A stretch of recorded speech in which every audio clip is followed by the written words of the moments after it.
माँ बाप ने मुझे शहर की सबसे खूबसूरत लड़की से शादी करवाने के लिए खुद को एक बुरी आत्मा के हाथ कुर्बान कर दिया। सब लोग मुझे बुरा भला कहते थे कि माँ बाप की मरते ही शादी कर ली।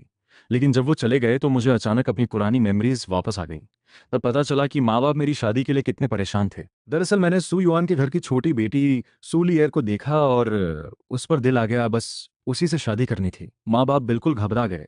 वो एक बड़े घराने की लड़की थी, उससे शादी कहाँ हो सकती थी। फिर एक महीने पहले माँ बाप एक गुफा में पहुंचे जहां एक बंद बुरी आत्मा थी। उसने उन्हें बहला फुसलाकर एक डील करवा दी और 7 दिन बाद सू युआन ने अपनी सबसे प्यारी बेटी सूलियर की शादी मुझसे करवा दी। पूरी बात समझने के बाद शाम हो गई थी। तभी कमरे से एक धमाके की आवाज आई। मैं अंदर गया तो देखा सूलियर ने छत की कड़ी से फांसी लगा ली थी। यह देखकर मैंने फौरन उसे नीचे उतारा, लेकिन ऑक्सीजन की कमी से वो बेहोश हो गई। उसे लकड़ी के पलंग पर लिटाया तो सामने एक डेटा पैनल आ गया। सामने लिखा था, साधारण लकड़ी का पलंग, एक बार अपग्रेड हो सकता है, समय 10 मिनट, रिजल्ट होगा नक्काशीदार पलंग, अपग्रेड करना है। मैं समझ गया यही मेरी ताकत है। उठकर लकड़ी की एक स्टूल को छुआ तो फिर वही पैनल आया। इस बार समय 1 मिनट था। मतलब जितनी बड़ी या कीमती चीज उतना ज्यादा समय लगेगा। इस बार मैंने हाँ कर दिया। अगर हर चीज अपग्रेड हो सकती है तो ये पावर सच में बहुत बड़ी है। अगर कोई कल्टीवेशन मेथड या दवाई मिल जाए और उसे अपग्रेड करूं तो इमॉर्टल बनना मुश्किल नहीं। लेकिन मेमोरीज से पता चला इस दुनिया में कोई सेट बाहर से डिसाइबल्स नहीं लेता। सब कुछ अपनी किस्मत पर डिपेंड करता है। 1 मिनट बाद वो स्टूल बिल्कुल बदल चुकी थी। सोचकर मैंने अपनी छाती पर हाथ रखा। पैनल आया, कमजोर शरीर, 3 बार अपग्रेड हो सकता है, पहली बार 8 घंटे लगेंगे, रिजल्ट होगा जन्मजात शरीर। मैंने फौरन हाँ किया। पूरे शरीर में एक गर्म लहर दौड़ी और मैं मेज पर सिर रखकर सो गया। अगले दिन सुबह दरवाजा जोर से लात मारकर खुला। 3 बदमाश भाई आए, लू झोंग और उसके दोनों भाई लू यी और लू शाओ। एक बड़े घर की लड़की एक आम गांव के लड़के से शादी करे, ये बात गांव में चर्चा का विषय बन गई थी और इन तीनों को जलन हो रही थी। पहले से ही मुझे तंग करते थे, अब माँ बाप नहीं रहे तो और बेशर्म हो गए। लू झोंग मेरे मुंह पर आया, तेरे माँ बाप ने मुझसे 10 तेल सिल्वर उधार लिए थे, अब वो नहीं है तो तू चुकाएगा। लू झोंग, सच बताऊं तो तेरे दादा ने एक बार मेरे पास से 100 तेल सिल्वर उधार लिए थे, जो कभी वापस नहीं किए। तुम्हारे 10 घटाओ तो तुम मेरे 90 तेल के अभी भी डेटर हो। तीनों ने एक दूसरे को देखा और जोर से हंसने लगे। मेरे दादा तो तेरे पैदा होने से पहले ही गुजर गए थे, तू ये कैसे कह सकता है। तभी सू लियर ने एक 10 तेल का सिक्का मेज पर फेंका। लू शाओ ने झट से उठा लिया। ये चेन, तूने मेरे छोटे भाई का कर्ज चुका दिया तो मेरा भी चुका। सू लियर को बहुत गुस्सा आया, ये लोग बेशर्म है। शादी के बाद जब उसने इस घर की हालत देखी और कमजोर पति को देखा तो मन में निराशा आ गई थी। मरने की कोशिश की लेकिन पति ने बचा लिया। एक बार मौत के मुंह से निकलने के बाद मन हल्का हो गया। जब मरने से नहीं डरा तो बाकी चीजों से क्या डरना। उसने सोचा, जैसा भी पति मिला है साथ मिलकर घर बनाएंगे, मायके की दी हुई दौलत से काम चलाएंगे। लेकिन सुबह सुबह ये लोग आ गए। मैं समझ गया 10 और दे भी दें तो ये मानेंगे नहीं। ये चेन बस हाँ कर दे, मेरी भाभी को एक रात मेरे साथ भेज दे, तेरा सारा कर्ज माफ। ये सुनते ही मैंने एक थप्पड़ मारा और पलक झपकते तीनों को जमीन पर गिरा दिया। अपग्रेड हुआ शरीर अब जन्मजात वॉरियर लेवल का था। इन तीनों की क्या बिसात। वो गिड़गिड़ाने लगे। जान बख्शनी है तो ठीक है, लेकिन तुम्हारे दादा का 100 टेल का कर्ज अभी चुकाना होगा। दादाजी, हम तीनों के पास मिलाकर बस 6 तेल है, बाकी जल्दी घर से लाकर देंगे। पैसे कम है तो कोई और चीज दे दो। ये सुनते ही तीनों ने अपनी जेब खंगाल ली। कुछ छोटी छोटी बॉटल्स और एक काली पड़ी जेड पेंडेंट निकली। मैंने उसे हाथ में लिया। पैनल आया, बेहोशी की दवाई, अपग्रेड होगी नींद की गोली। बंद पड़ी चींगशुआन जेड पेंडेंट, अपग्रेड होगी तई कींगशुआन एसेंस, समय 10 दिन। मैं हैरान रह गया। सोचा भी नहीं था कि कल्टीवेशन का रास्ता दूसरे ही दिन मिल जाएगा। तीनों के जाने के बाद सूलियर पास आई। पति जी, मुझे नहीं पता था आप इतने काबिल हैं। मैंने उसका हाथ थाम लिया। घर आई दुल्हन को छोड़ना कैसा। सूलियर हाथ छुड़ाने की लेकिन छूट नहीं पाया। तभी मेरा पेट जोर से गुड़गुड़ाया और वो शर्माते हुए बोली, पति जी छोड़िए, खाना बनाने जाती हूँ। मैंने हाथ छोड़ दिया। इस दुनिया में बुरी आत्माएं और भूत प्रेत हैं। रात को घर से बाहर निकलना खतरनाक है। एक बार अगर कोई बुरी आत्मा नजर डाल दे तो जान गई। लेकिन इनके कुछ रूल्स हैं। हर महीने पूर्णिमा की रात को छोड़कर ये सिर्फ रात को जंगलों में घूम सकते हैं। पूर्णिमा की रात भी अगर घर में उनके लिए चढ़ावा रखा हो तो वो सिर्फ चढ़ावा लेंगे, इंसान को नहीं। लेकिन चढ़ावा न हो तो घर के सब लोग मारे जाएंगे। तभी मैंने सूली एयर के 10 तेल के सिक्के को अपग्रेड किया। सोने में बदलने में 3 घंटे लगेंगे। किंगशुआन जेड पेंडेंट अभी अपग्रेड हो रही थी। शरीर अभी 2 बार अपग्रेड हो सकता है। रात को बाहर खतरा है, इसलिए रात को ही अपग्रेड करना ठीक रहेगा। तभी रसोई से धुआं उठता दिखा। सूली एयर दरवाजे पर घबराई खड़ी थी। बड़े घर में पली बड़ी थी, कभी खाना नहीं बनाया। पति जी, आग लग गई। गांव वालों ने धुआं देखा और बकेट लेकर दौड़े आए। मिलकर आग बुझाई। सोली एयर छोटी बच्ची की तरह शर्मिंदा खड़ी थी। पति जी माफ करें। उसे लग रहा था घर पहले से तंग था, ऊपर से रसोई जला दी। पिता होते तो जरूर गुस्सा होते, लेकिन मैंने कोई बात नहीं लगाई। उसे हल्के से तसल्ली दी। रसोई जलने से जो खाना था वो भी खत्म हो गया, इसलिए पहाड़ पर जाकर शिकार करना पड़ा। माँ बाप की छोड़ी हुई कुल्हाड़ी और तीर कमान को अपग्रेड करके पहाड़ चढ़ा। शाम को एक जंगली सुअर और हिरन लेकर लौटा। सूलियर बहुत खुश हुई। इस गांव में आकर वो निराश हो गई थी, लेकिन पति इतना काबिल निकला, मन में उम्मीद जागी। रात हुई, दरवाजा बंद किया। सूलियर घबराने लगी। मैंने उसका हाथ थाम लिया और बिस्तर के पास ले गया।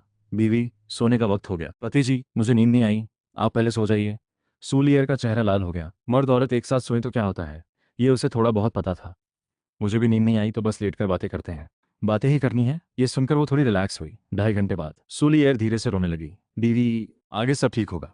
बातों बातों में पता चला कि वो यहाँ क्यों आई। सूलियर के पिता सुतोन को माँ बाप के जाने के बाद हर रात एक सपना आता था, पूरे सुपरिवार को बुरी आत्माएं खा रही हैं। चौथे दिन वो घबरा गए और सपना समझाने वाले को बुलाया। तभी एक घुमंतू ताओइस्ट बिना बुलाए आ गया और बोला, सुपरिवार पर बड़ा संकट आने वाला है, मेरे पास हल है। उस ताओइस्ट ने सूलियर की तरफ इशारा करके कहा, यही लड़की परिवार की मुसीबत की जड़ है। फिर न जाने कैसा जादू किया। सूलियर के एक बाल से वो सपना सबके सामने दिखा दिया। पूरे परिवार ने अपनी आंखों से वो डरावना सपना देखा। इसके बाद कोई कैसे न मानता। फिर ताओइस्ट ने हल बताया, तीनियों गांव में एक लड़का है जिसके माँ बाप हाल ही में गुजरे हैं। सूलियर की शादी उससे करो और गांव में 3 साल रहो, संकट टल जाएगा। पूरी बात सुनकर मैं समझ गया, वो ताओइस्ट जरूर उस बंद बुरी आत्मा से जुड़ा था। तभी रात के अंधेरे में दरवाजे पर दस्तक हुई। मैं और सूलियर दोनों सहम गए। रात को कोई बाहर निकलता तो दरवाजे पर कौन है। दस्तक बंद हुई, फिर बाहर से आवाज आई। बेटे, आवाज से पता था ये जिंदा इंसान नहीं। यह आवाज मुझे पहचानी लगी। 7 दिन पहले जो बुरी आत्मा को कुर्बान हुए मेरे माँ बाप थे। वो यहाँ क्यों आए। दस्तक तेज होती गई। मैंने हिम्मत करके जवाब दिया, दरवाजा मत पीटो, क्या बात है। मेरे बोलने के बाद दस्तक रुक गई। बेटे, क्या तुमने शादी की। ये सुनकर मेरा दिल भारी हो गया। हाँ। वो नाराज हो गए, शायद उन्हें यकीन नहीं आया और फिर से दरवाज़ा पीटने लगे। दूसरी वजह माँ बाप की आखिरी ख्वाहिश थी कि मेरी शादी हो, उन्हें इसी बात का यकीन दिलाना था। सूलियर कांपते हुए बोली, माँ जी, मैं सूलियर हूँ, आपकी बहू। उसके बोलते ही बाहर से कोई आवाज़ नहीं आई। अगली सुबह दरवाज़ा खोला तो बाहर एक पुरानी किताब पड़ी थी। हाथ में लिया, पैनल आया, यिंग की टेक्निक अपग्रेड होगी, एंशंट यिंग की टेक्निक। शायद माँ बाप ही छोड़ गए थे। माँ बाप का प्यार सच में बेमिसाल होता है। सूलियर चिंतित थी। घर में कोई कमाई नहीं और उसके पास बस कुछ दसियों तेल थे। उसने सोचा, गांव की औरतों से कढ़ाई सिलाई सीखकर घर चलाएगी। वो मेरे पास आई। पति जी, हमारे खेत कहाँ हैं। घर में खेत नहीं थे, जमींदार के यहाँ से किराए पर लेते थे। माँ बाप के जाने के बाद वो भी वापस हो गए होंगे। सूलियर कुछ कहना चाह रही थी। मैं समझ गया, उसने 50-60 तेल सोना निकाल कर दे दिया। सूलियर की आंखें फटी रह गईं। पति जी, ये कहाँ से आया। बीवी, ये बिल्कुल सही तरीके से आया है, बेफिक्र रहो। सूलियर ने हाँ कर दिया। इसके बाद हमने मिलकर घर की मरम्मत करवाई। नया घर बनने के बाद सूलियर दिन में पड़ोसन से सिलाई कढ़ाई सीखने जाती। इस दौरान मैं इनकी टेक्निक पर काम करता रहा। उस रात शरीर को अपग्रेड करके इनेट स्पिरिट बॉडी बना लिया। अगली बार अपग्रेड होगा इनेट दाव बॉडी, लेकिन उसमें 1 महीना लगेगा। 3 दिन बाद किंगचुआन जेड पेंडेंट अपग्रेड हो गई। मैंने उंगली काटकर एक बूंद खून उस पर डाली। अगले ही पल उसमें से शब्द उड़कर निकले। ये एक supreme heaven grade cultivation technique थी। इनकी टेक्निक से मुझे पता चला, इस दुनिया में कल्टीवेशन के 4 बड़े लेवल्स हैं, हेवन, अर्थ, मिस्टीरियस, येलो। हर लेवल में भी अपनी ग्रेडिंग होती है। ताई किंगचुआन स्क्रिप्चर पूरी तरह याद हो जाने के बाद वो जेड पेंडेंट बेजान हो गई। फिर उसे बॉडी में एब्जॉर्ब कर लिया। उस रात सूलियर ने बताया, कल पूर्णिमा है, कल छोटे मार्केट से चढ़ावा लाना होगा। मैंने हाँ किया। सूलियर के सोने के बाद कल्टीवेशन शुरू की। रात के 5 बजे आखिरकार ची सेंसेशन आई और लियांची पहली लेयर पर पहुंच गया। सुबह सूलियर को बाय बोलकर मार्केट की तरफ निकला तो रास्ते में वही तीनों बदमाश भाई मिले। साथ में ब्लैक ड्रैगन गैंग का एक आदमी था, नाम था ले शे, जो उनका हायर्ड फाइटर था। मैं जरा भी नहीं घबराया। स्वर्ग में रास्ता था, तुम नहीं गए, नरक में खुद घुसे। 2.5 मिनट में चारों परलोक से धार गए। लेशी की जेब में एक फाइटिंग टेक्निक मिली, गैंग फेंग फिस्ट। अपग्रेड होगी heaven grade Gang Feng fist. 3 घंटे लगेंगे। मैंने तुरंत अपग्रेड शुरू किया। चढ़ावा लेकर वापस आया, घर में रख दिया और अपग्रेड हुई टेक्निक प्रैक्टिस करने लगा। रात शांति से गुजरी। अगले दिन ब्लैक ड्रैगन गैंग के बॉस को पता चला। लेशे गया। उसने 2 आदमी बदला इन्हें भेजे। 3 दिन बाद मैंने एक मुक्के में आंगन का पेड़ तोड़ दिया। सूलियर हैरान रह गई। पति जी, ये सब क्या है। मैंने इस मौके पर सूलियर को कल्टीवेशन के बारे में बता दिया। बीवी, अभी मेरे पास कोई ऐसी टेक्निक नहीं जो औरतें सीख सके। जब लेगी तो तुम भी साथ में प्रैक्टिस करना। सूलियर ने हाँ किया। अब समझ आया कि पति के अजीब काम इसी वजह से थे। वो तो एक कल्टीवेटर निकले। इसके बाद सूलियर पड़ोसन के पास सिलाई सीखने गई और मैं आंगन में टूटा हुआ पेड़ हटाने लगा। 1 घंटे बाद 2 अजनबी आंगन में आए। तुम कौन हो, मरो तो सही से मरो। मैं ब्लैक ड्रैगन गैंग का लिंगू हॉल का नेता हूँ और मैं शुयाबो हॉल का नेता हूँ। बोलते ही दोनों ने मुझ पर हमला कर दिया। मैंने अपनी ची मुट्ठी में भर ली। तब जाकर उन्हें पता चला कि मैं कल्टीवेटर हूँ। भागना चाहा लेकिन बहुत देर हो चुकी थी। ब्लैक ड्रैगन गैंग के दोनों बड़े फाइटर्स वहीं ढेर हो गए। सूलियर को परेशान न करना पड़े, इसलिए बॉडीज ठिकाने लगाकर अगले दिन ब्लैक ड्रैगन गैंग के हेडक्वार्टर्स पहुंचा। बॉस समझ गया। उसने एक कल्टीवेटर से पंगा ले लिया। जो हुआ वो मेरी वजह से हुआ। गैंग के बाकी लोगों का कोई दोष नहीं। उन्हें माफ कर दो। ये कहकर उसने खुद अपनी जान ले ली। 10 दिन बाद एक आदमी आंगन में आया। सूलियर ने आगे बढ़कर पूछा, आप कौन हैं? क्या लू साहब घर पर हैं? मैं कमरे से बाहर आया। वो आदमी खुशामद करते हुए बोला, लू साहब, मेरा नाम लू किनियन है। ब्लैक ड्रैगन गैंग को मैंने अपने हाथ में लिया है और नाम बदलकर ग्रीन ड्रैगन गैंग रख दिया है। लू साहब, ये दुनियादारी की चीज़ें आप कल्टिवेटर्स की नज़र में कुछ नहीं, फिर भी यह हमारी तरफ से एक छोटी सी भेंट है, कृपया स्वीकार करें। 3 महीने बाद एक नौजवान सू परिवार के दरवाजे पर आया। उसे धुंधली याद थी, 10 साल पहले की। वो भूखा घर से निकला था, कूड़े के ढेर में कुछ खाने को ढूंढ रहा था। जब मरने की नौबत आई तो एक छोटी लड़की ने उसे कुछ गर्म पकौड़ियाँ दे दी। उन्हीं पकौड़ियों ने उसकी जान बचाई। बस यही नहीं, उन पकौड़ियों की वजह से वो अगले दिन तक जिंदा रहा और अपने सिफू से मिला, कल्टीवेशन का रास्ता मिला और सेक्ट में जगह मिली। जिंदगी बदल गई। 10 साल सेक्ट में प्रैक्टिस करने के बाद उसे पहाड़ से उतरने का मौका मिला। वो एक पल भी रुके बिना अपने पुराने गांव आया उस लड़की को ढूंढने। उस लड़की की मैं जिंदगी भर हिफाजत करूंगा। तभी सू परिवार का दरवाजा खुला। साहब, आप किसे ढूंढ रहे हैं?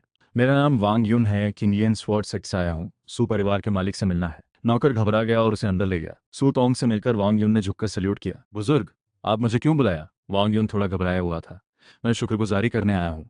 फिर उसने 10 साल पहले की पूरी बात बताई। वो शायद मेरी छोटी बेटी सू लियर रही होगी। सू टॉम जी, कृपया लियर को मेरे साथ जाने दें। मैं उससे किंगलियन स्वॉर्ड सेक्ट में कल्टीवेशन करवाऊंगा, साथ ही सू परिवार की 100 साल तक हिफाजत करूंगा। वांग साहब, अगर थोड़ा पहले आते तो अच्छा होता। लियर की शादी कुछ महीने पहले हो चुकी है, तो फिर शायद लियर से मेरा नसीब नहीं मिलाया, लेकिन उनका मुझ पर एहसान है। मैं यहाँ रहकर सू परिवार की 100 साल रक्षा करूंगा। सू तोंग इतना खुश हुए कि संभाल नहीं पाए। वांग साहब, शुक्रिया, आप चाहें तो यहीं रह सकते हैं। वांग युन ने मना किया, बस कहा, जब जरूरत होगी आ जाऊंगा। सूतोंग जी, लियर की शादी किससे हुई और वो अभी कहाँ है?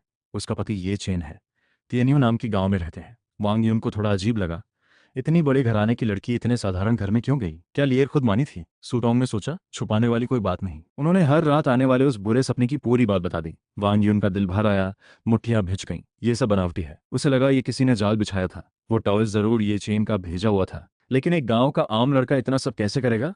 जरूर कुछ और माजरा है। जब पता चला वो फेक टाओइस्ट अभी सू परिवार में है, तो वांग युन की आंखें ठंडी हो गईं। सुतोंग जी, मुझे उससे मिलवाइए। कुछ देर में दोनों उस टाओइस्ट के कमरे में पहुंचे। सुतोंग जी, ये कौन है? ली दाओशी जी, ये वांग युन हैं, किंगलियन स्वॉर्ड सेक्ट के कल्टीवेटर हैं। दाओशी की आंखें चौड़ी हो गईं। मुझे जाना होगा, काम है। वो एक नकली टाओस था। असली कल्टीवेटर सामने आ गया तो वो जानता था। पोल खुली तो खैर नहीं। वांग युन को उसके अंदर जरा भी की नहीं मिली। वांग युन ने उसका रास्ता रोक लिया। सू परिवार को क्यों फंसाया? दाओशी ने थूक निकलकर गिड़गिड़ाना शुरू किया। साहब माफ करो। सू तोंग को भी सब समझ आ गया। बेटी का दुख याद आया, आंखें भर आईं। दाओशी ने बताना शुरू किया, कुछ महीने पहले मैं एक गड्ढे में गिर गया। वहां एक आवाज आई। उसने कहा कि सू परिवार के पास जाओ, एक टाओइस्ट बनकर उनका सपना तोड़ो। हल ये बताओ कि सू परिवार की छोटी बेटी को तियनियू गांव के उस लड़के से ब्याह दो जिसके माँ बाप हाल ही में गुजरे हों, और अगर माने ना तो सू तोंग की बेटी का एक बाल उखाड़कर वो सपना सबको दिखा दो। दाऊशी बात ही कर रहा था कि पीछे से एक काला साया आया। वादा तोड़ा तुमने, अब तुम्हारा जिस्म और रूह दोनों मेरे हैं। वांग यूंग की नजरें तेज हो गईं। यह एक ईवल स्पिरिट है। और दाऊशी अगले ही पल गायब हो गया। सूटोंग वांग यूंग के पांव पड़ गए। वांग साहब, मेरी बेटी को बचाइए। सू लिएर वांग यूंग की जान बचाने वाली थी। वो उसे मुसीबत में नहीं छोड़ सकता था। वो तुरंत सू परिवार से निकला और तियेनु गांव की तरफ चल दिया। वांग यूंग ने सू लिएर से मिलकर कहा, मैं तुम्हारे पिता के कहने पर तुम्हें वापस लेने आया हूँ। पिताजी ने तो कहा था 3 साल पूरे होने से पहले मत आना, अब अचानक क्यों बदल गया? वांग युन ने सू परिवार में हुई सारी बात बता दी। सू जी, ये सब ये चेन ने इविल स्पिरिट की मदद से करवाया। उसी की वजह से सू तोंग को रोज वही सपना आता था। सूलियर का चेहरा पीला पड़ गया। नहीं हो सकता, मेरे पति जी ऐसे नहीं है। अगर यकीन नहीं तो एक बार घर जाकर देख लो, सू तोंग को भी सब पता है। फिर वांग युन पहाड़ की तरफ चला गया। कुछ देर बाद उसने मुझे ढूंढ लिया। ये चेन, तूने इविल स्पिरिट से मिलकर सू परिवार को फंसाया। मैं सच्चे रास्ते का शिशु हूं, तुझे मारने आया हूँ। उसकी बात सुनकर मैं समझ गया क्या हुआ। सोचने का मौका भी नहीं मिला। वांग युन ने हमला कर दिया। मैंने एक मुक्का मारा, वांग युन उड़ गया। लियांची मिडिल स्टेज का सेक्ट डिसाइपल इतना कमजोर निकला। मैंने तो आधी ताकत भी नहीं लगाई थी। मेरा इविल स्पिरिट से कोई लेना देना नहीं। सू परिवार वाली बात में मेरा हाथ जरूर है, लेकिन वो मैं खुद जाकर सुलझाऊंगा। वांग युन ने ठंडी हंसी दी। तुम्हारी बात मैं क्यों मानूं? ना मानो तो क्या, अभी अगर मैंने पूरी ताकत लगाई होती तो तुम यहाँ नहीं होते। वांग युन कुछ देर चुप रहा। तो क्या सच में इसका इविल स्पिरिट से कोई नाता नहीं? ठीक है, जाओ, ये मामला मैं खुद सू परिवार के सामने साफ करूंगा। वांग युन ने झुककर सैल्यूट किया। किंगलियान स्वॉर्ड सेक्ट, वांग युन। अगर कोई गलतफहमी हुई हो तो माफ करना। फिर वो चला गया। सुलियर के खुश चेहरे की याद आई। शायद कुछ और ही माजरा है। घर पहुंचा तो रसोई से धुआं उठ रहा था। मन हल्का हो गया। बीवी, मैं आ गया। इस वक्त सूलियर हमेशा खुश होकर बाहर आती थी, लेकिन आज कोई जवाब नहीं। लगता है वांग युन ने काफी कुछ बता दिया। रसोई में पहुंचा तो सूलियर की आंखें भरी थीं। यही बता रहा था कि वो डरी हुई और परेशान थी। मन भारी हो गया। पहले उसे आराम करने दो, फिर सब समझाएंगे। उसी वक्त एक गुफा में मरा हुआ ली दाओशी अचानक जी उठा। इंसान का जिस्म सच में बहुत कमजोर होता है, फिर भी आज़ादी से बेहतर तो है। लिंगजी टाउन के सू परिवार में एक रिफाइनमेंट मिडिल स्टेज कल्टीवेटर की स्पिरिट होगी। कल वहीं से शुरुआत करते हैं। रात को मैंने सूलियर को पूरी बात शुरू से बता दी। सूलियर को यकीन नहीं हो रहा था। मान लो ये सब तुमने नहीं किया, फिर भी इस तरह उसे यहाँ लाया गया, या उसका दिल कैसे मान लेता। इन दिनों में उसे मुझ पर बहुत भरोसा हो गया था। इस अचानक आई सच्चाई ने उसे तोड़ दिया। मैंने उसका हाथ थाम लिया। लियर, जो हुआ वो हुआ, लेकिन बात इससे अलग भी है। क्या तुम मुझ पर भरोसा करोगी? सूलियर ने धीरे से हाँ में सिर हिलाया। पति जी, कल मेरे साथ घर चलोगे? मैंने हाँ किया। अगर सूलियर का भरोसा है तो सू परिवार की नाराजगी भी सह लूंगा। सूलियर की सांसें थोड़ी सामान्य हुई। मैंने उसे अपने पास खींच लिया। थोड़ी देर बाद वो मेरी बाहों में सो गई। उसे बिस्तर पर लिटाकर मैं मेडिटेशन में बैठ गया। अगली सुबह दोनों तैयार होकर लिंगजी टाउन की तरफ निकले। रास्ते में वो कुछ और सोचने लगी तो मैंने उसे उठाकर गोद में ले लिया। पति जी, छोड़िए, अगर देख लेगा तो मैं किसे मुंह दिखाऊंगी। लियर, बेफिक्र रहो, कोई नहीं देखेगा। ये कहकर मैं उसे लेकर हवा में उड़ गया। लियन की मिडिल स्टेज के बाद दंतियन में इतनी ची होती है कि थोड़ी देर उड़ा जा सकता है। जल्दी ही लिंगसी टाउन पहुंच गए। सू परिवार के सामने देखा, वांग यून और ली दाओशी हवा में लड़ रहे थे। वांग यून पिछड़ रहा था। उसने मुझे सीक्रेट मैसेज भेजा। ये चेन सू परिवार का मुझ पर एहसान है। मुझे नहीं पता तुम सच में ईवल स्पिरिट के साथ हो या नहीं, लेकिन अगर सू जी से सच में प्यार करते हो तो उनके परिवार को यहाँ से निकालो। मैंने तुरंत सू लियर को लेकर सू परिवार के अंदर पहुंचाया। लियर, अपने पिता को लेकर सबको बाहर करो जल्दी। उधर ली दाउस ने वांग यून को पकड़ लिया था और उसकी ची चूस रहा था। तभी दूर से एक ठंडी आवाज आई। कहाँ से आया ये शैतान? रुक! आने वाली एक बेहद खूबसूरत लड़की थी। उसने एक फ्लाइंग सॉर्ड फेंका जो सीधे ली दाओशी पर गया। हाय, यह तो गोल्डन कोर कल्टीवेटर है। उसे भागने का मन नहीं था, लड़ने का। वो घबरा कर भाग निकला, लेकिन ज्यादा दूर नहीं गया। फ्लाइंग सॉर्ड ने ली दाओशी को छलनी कर दिया। उसके अंदर से एक काला धुआं निकला। बड़ी मुश्किल से एक सही जिस्म मिला था, बर्बाद हो गया। काला धुआं जमीन में समा गया। उस लड़की ने आगे हमला नहीं किया। वांग यून की तरफ देखा। क्या तुम सू फैमिली से हो? मैं वांग यून हूँ, किंगलियन स्वॉर्ड सेक्ट से, लेकिन नीचे वाला घर सू परिवार का ही है। वो सुंदर लड़की ने हाँ में सिर हिलाया। सू परिवार के लोगों को देखा। मेरा नाम सू जिनशुआन है, पूर्व के तियानहे सू परिवार से आई हूँ। हमारे यहाँ पता चला कि इस शाखा में एक बेहद होनहार बच्चा पैदा हुआ है। बुजुर्गों की कृपा से मैं उसे लेने आई हूँ। सू परिवार के सभी नौजवान हमारे यहाँ आकर कल्टीवेशन कर सकते हैं। सू परिवार वाले खुशी से उछल पड़े। तियाने, सू परिवार सच में है? सू परिवार के मुखिया कौन है? फेरी जी, ये गरीब बंदा ही हूँ। जाओ, घर के सभी नौजवानों को बुलाओ, सामान बांध लो, मुझे जल्दी ले जाना है। सुतोंग ने नौकरों को भेजा। फिर सुतोंग ने सू लिएर की तरफ देखा। बेटी, माफ करना, अगर वो सपना ना आता, उस फेक टाओइस्ट की बात ना मानी होती, तो तुझे उस दूर दराज गांव में न भेजते। पिताजी, कोई बात नहीं, पति जी मेरा बहुत ख्याल रखते हैं। सुतोंग ने मेरी तरफ देखा। वांग युन ने कल ही सब बता दिया था। मन में मिलीजुली भावनाएं थीं। सुलियर ये चेन से ब्याही है, वो उसका दामाद है। उम्मीद थी कि आगे सब ठीक हो जाएगा। मैंने सुटोंग को झुककर सल्यूट किया। सू, ससुर जी नमस्ते। जल्दी ही सू परिवार के नौजवान इकट्ठे हो गए। सुतोंग मुझे और सूली एयर को लेकर सू जिनशुआन के सामने आए। ये है छोटी बेटी सूली एयर, और ये है उनके पति ये चेन। वो एक प्रैक्टिस मिड लेवल कल्टीवेटर है। तुम किस सेक्ट के हो? सीनियर, मैं किसी सेक्ट का मेंबर नहीं हूँ। तुम सू लियर के पति तो हो, लेकिन सू फैमिली के वारिस नहीं। इसलिए इस सफर में मैं तुम्हें साथ नहीं ले जा सकता। सू लियर की आंखों में निराशा साफ दिख रही थी। अगर उनके पति साथ नहीं जा सकते तो वो भी नहीं जाएंगे। लेकिन सू तोंग ने उन्हें तुरंत एक तरफ बुलाया। लियर, तुम्हें समझना होगा, कल्टीवेटर की उम्र उनकी पावर के साथ बढ़ती है। ये चेन अब एक कल्टीवेटर है। अगर तुम खुद कल्टीवेशन नहीं करोगी तो आगे उनके साथ कैसे रहोगी? पति जी, आप चिंता मत करो। जब मेरी कल्टीवेशन मजबूत होगी, मैं खुद चलकर आऊंगी तुम्हारे पास, और मैं भी पूरी मेहनत से कल्टीवेशन करूंगा। तियानजे में तुम्हें ढूंढने आऊंगा। सू लियर ने हल्के से सर हिलाया। जब सू फैमिली के सभी यंग मेंबर्स तैयार हो गए तो सू जिन श्वान ने एक फ्लाइंग बोट निकाली। उसने हाथ हिलाया और सू लियर समेत सबको उस पर चढ़ा दिया। फिर उसकी फिगर भी उस बोट पर जा पहुंची। सू जिन श्वान के साथ सू फैमिली के डिसाइपल्स के जाने के बाद सू फैमिली काफी शांत हो गई। वांग यून काफी बुरी तरह घायल थे। उनकी सारी कल्टीवेशन खत्म हो चुकी थी। अगर रास्ता नहीं मिला तो वो 6 महीने से ज़्यादा नहीं टिक सकते। उन्होंने मेरी तरफ देखा। चिंगलियान स्वॉर्ड सेक्ट तक जाना बड़ा मुश्किल सफ़र है। रास्ते में खतरे बहुत हैं, और मेरे पास कोई स्पिरिचुअल पावर नहीं। अकेले जाना बहुत रिस्की है। इसलिए मैं ये चेन को हायर करना चाहता हूँ, मुझे सेक्ट तक सेफ पहुंचाने के लिए। उन्होंने 10 जो क्यूडियन निकाले बतौर पेमेंट। मैंने जेड बॉटल लेकर हाँ कर दिया। साथ में रिक्वेस्ट की कि वांग भाई मेरा वहाँ एक इंट्रोडक्शन करवा दें, ताकि मैं भी सेक्ट ज्वाइन कर सकूं। वांग यून जानते थे कि मुझे डोंग हुआन यू जाकर सूलियर को ढूंढना है। इसके लिए कल्टीवेशन बढ़ानी होगी, और सबसे तेज तरीका है सेक्ट ज्वाइन करना। वो एक कड़वी मुस्कान के साथ बोले, सेक्ट में मेरी कोई खास हैसियत नहीं, लेकिन अगर ये चेन चिंग यान स्वॉर्ड सेक्ट का एम यून स्वॉर्ड पूल का टेस्ट पास कर लें तो सेक्ट ज्वाइन करने का मौका मिल सकता है। मुझे एक बार गाँव वापस जाना होगा, कुछ सामान उठाना है। तुम सुमे रुकोगे या मेरे साथ चलोगे? मैं यहीं रुकता हूँ, जल्दी जाओ और जल्दी आओ। सू से निकलने के बाद मैंने जू क्यू डीएम को अपग्रेड करना शुरू किया। एक अपग्रेड में 3 घंटे लगते हैं। जू क्यू डीएम बनकर जूलिंग डीएम बन जाएगा। सारी अपग्रेड्स पूरी होने में 30 घंटे लगेंगे। सामान उठाने के बाद मैं वांग यून के पास पहुंचा। हम घोड़ा गाड़ी से 3 घंटे चले। शाम होने को थी कि हम एक टूटे फूटे घर में रुके। खाना खाकर आराम कर ही रहे थे कि तभी दरवाजा जोर से खुला। अंदर एक करीब 28 साल की लड़की आई। हमें देखकर वो थोड़ा घबराई, लेकिन कुछ बोली नहीं, बस दरवाजा अच्छे से बंद किया। मैंने और वांग यून ने भी कुछ नहीं कहा। लड़की हम दोनों को बारी बारी देखती रही, फिर वांग यून के पास आकर बैठने लगी, लेकिन बैठने से पहले ही उसका पेट गुड़गुड़ाने लगा। वांग यून ने अपने थैले से कुछ खाना निकाला और उसे दे दिया। लड़की ने शुक्रिया कहा और खाने लगी, एकदम भूखे की तरह। तभी बाहर से खटखट की आवाजें आईं। पास बैठी लड़की सुनकर वांग यून के पीछे खिसक गई। दूसरे सरदार, अस्त्र में एक अच्छा घोड़ा है, इस घर में जरूर कोई है। और एक आवाज आई, रात का अंधेरा है, सुनसान जगह है, वो यहीं होगा। फिर दरवाजा जोर से पीटा जाने लगा। लड़की डर से कांपने लगी। साहब मुझे बचाइए, ये सब फाइंग स्ट्रॉन्गहोल्ड के डाकू हैं। मेरे माता पिता को इन्होंने मार दिया। अगर ये मुझे पकड़ लेंगे तो मेरी जिंदगी जीने लायक नहीं रहेगी। लड़की तुम निश्चिंत रहो, ये मामला मेरे सामने आ गया है तो मैं चुप नहीं रहूंगा। दरवाजा टुकर खुला और कुछ बड़े बड़े आदमी अंदर आ गए। अरे सुंदरी, मुझे पता था तू यहीं छुपी होगी, अब तो बच नहीं सकती। तुम लोग अभी जाओ वरना अच्छा नहीं होगा। सरदार जोर से हंसा।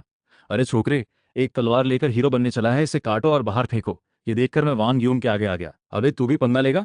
मैंने उसे इग्नोर किया, बस एक तलवार चलाई और सब एक साथ ढेर हो गए। इतनी तेज और बेरहम मूव देखकर वांग यून भी दंग रह गए। दोनों साहबों का बहुत शुक्रिया, आपने मेरी जान बचाई। शुक्रिया उन्हें बोलो, अगर वो न होते तो मेरा तुमसे कोई लेना देना नहीं था, मैं ये झंझट क्यों मोलता। ये कहकर मैं वापस अपनी जगह पर आ गया। लड़की ने थोड़ा खुद को संभाला, उसके हाथ हल्के से मुट्ठी बंद हुए, फिर खुल गए। जब उसे लगा बात नहीं करना चाहता तो वो वांग यून से बातें करने लगी। छोटी टी, LNY, जियो, नाम नहीं जानती आप दोनों का? आप दोनों को बड़ा कहना ठीक नहीं। मैं वांग यून हूँ और ये हैं ये चेन। ओह, तो ये चेन जी और वांग यून जी। अगर आज आप दोनों यहाँ ना होते तो आज रात मेरा क्या होता? कोई बात नहीं, बस ऐसे ही हो गया। वांग यून ने हाथ हिलाया और आंखें बंद कर ली। लिन यूजियाओ ने होंठ दबाए, फिर तीनों चुप हो गए। लिन यूजियाओ दीवार से टिककर ऊँघने लगी और कब नींद आ गई पता ही नहीं चला। कुछ देर बाद लिन यूजियाओ अचानक जाग गई। खुद को ठीक ठाक देखा तो सुकून की सांस ली। मैं तब तक घोड़ा गाड़ी तैयार कर चुका था। वांग यून और लिन यूजियाओ एक एक करके घर से निकले। ये चेन लिन जी के माता पिता डाकुओं ने मार दिए। वो अकेली हैं, कहीं जाने की जगह नहीं। डाकुओं का डर भी है, इसलिए मैंने सोचा इन्हें भी चिंग लियान सोर्ड सेक्ट साथ ले चलें। तुमने खुद ही कहा था सेक्ट में बाहरी लोगों को नहीं लिया जाता। फिर ये वांग यून क्या कर रहे हैं? लड़की को तो साथ ले जाएं, मर्द को स्वॉर्ड पूल का टेस्ट देना पड़े।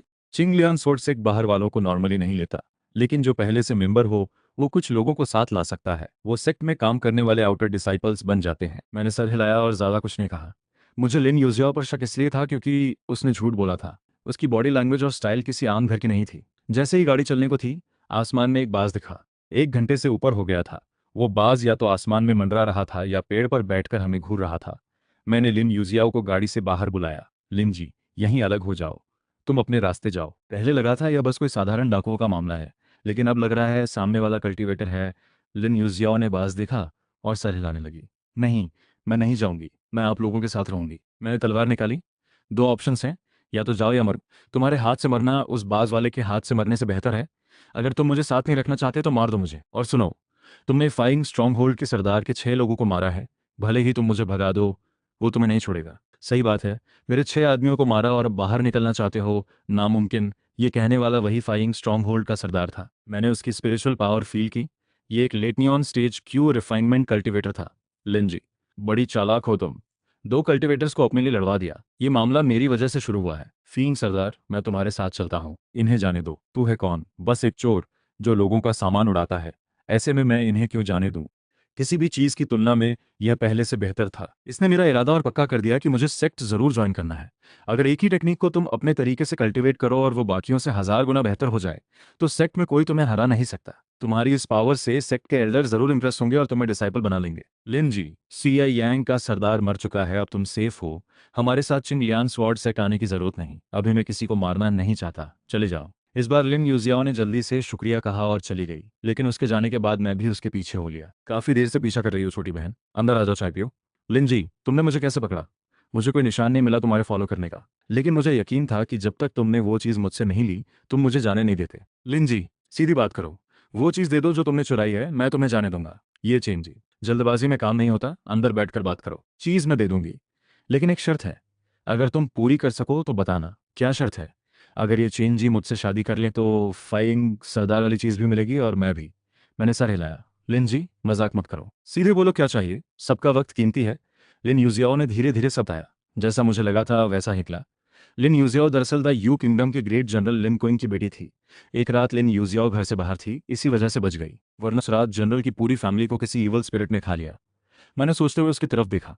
लिन जी, तुम्हें पता होगा कौन था? हाँ, और आज के राजा को भी पता है, लेकिन उसके पीछे एक कल्टिवेटर का हाथ है, इसलिए कोई कुछ नहीं कर सकता। मैंने उसके साथ सिंपैथी दिखाई। मेरी कल्टीवेशन अभी कमजोर है, ये मामला मेरे बस का नहीं। लेकिन लिंजी, तुम्हारे साथ इतना बड़ा जुल्म हुआ है, अगर तुम मेरे साथ चिंगयान सोर्ड सेक्ट चलो, वहां कल्टीवेशन करो, तो एक दिन खुद बदला ले सकोगी। ये सुनकर लिन यूजियाओ बहुत खुश हुई। उसे उम्मीद नहीं थी कि मैं खुद ये बात कहूंगा। उसने झुककर शुक्रिया किया और एक बॉक्स निकाला। यही वो चीज़ है जो मैंने फी इंग सरदार से चुराई थी। कहते हैं यह एक बड़ी कल्टीवेशन टेक्निक है, इसी की वजह से फी इंग सरदार एक क्यू रिफाइनर बन पाया। लेकिन जब मैंने यह निकाला तो यह एक पुराना सा ब्रॉन्ज मिरर था। कोई खास बात नजर नहीं आई, कोई कल्टीवेशन मेथड भी नहीं दिखी। मैंने मिरर हाथ में उठाया। सिस्टम बोला, इसे YX मिरर में अपग्रेड किया जा सकता है, टाइम 20 दिन। मैंने बिना कोई रिएक्शन दिए अपग्रेड सेलेक्ट किया, फिर मिरर रख लिया। इसके बाद मैं लिन यूजियाओ को लेकर वांग यून के पास आया। वांग यून मन ही मन बोले, भगाया तुमने था, अब वापस भी ला रहे हो तुम ही। रास्ते में वांग यून ने बताया कि जहां हम हैं यह इस कॉन्टिनेंट का सदर्न पार्ट है, जिसे एन जिंग कहते हैं। यहाँ अलग अलग किंगडम्स हैं, इसे 100 नेशंस जोन कहते हैं। चिंगलियान सोर्ड सेक्ट भी इसी जोन का एक सोर्ड सेक्ट है। कहते हैं इसके फाउंडर कभी एक QNG लाइन सोर्ड इमॉर्टल थे, लेकिन ये सब बस लेजेंड है। आज के टाइम में चिंगलियान सोर्ड सेक्ट काफी कमजोर हो चुका है। ये थर्ड टायर सेक्ट है। इस 100 नेशन जोन में 5 और सेक्ट्स हैं।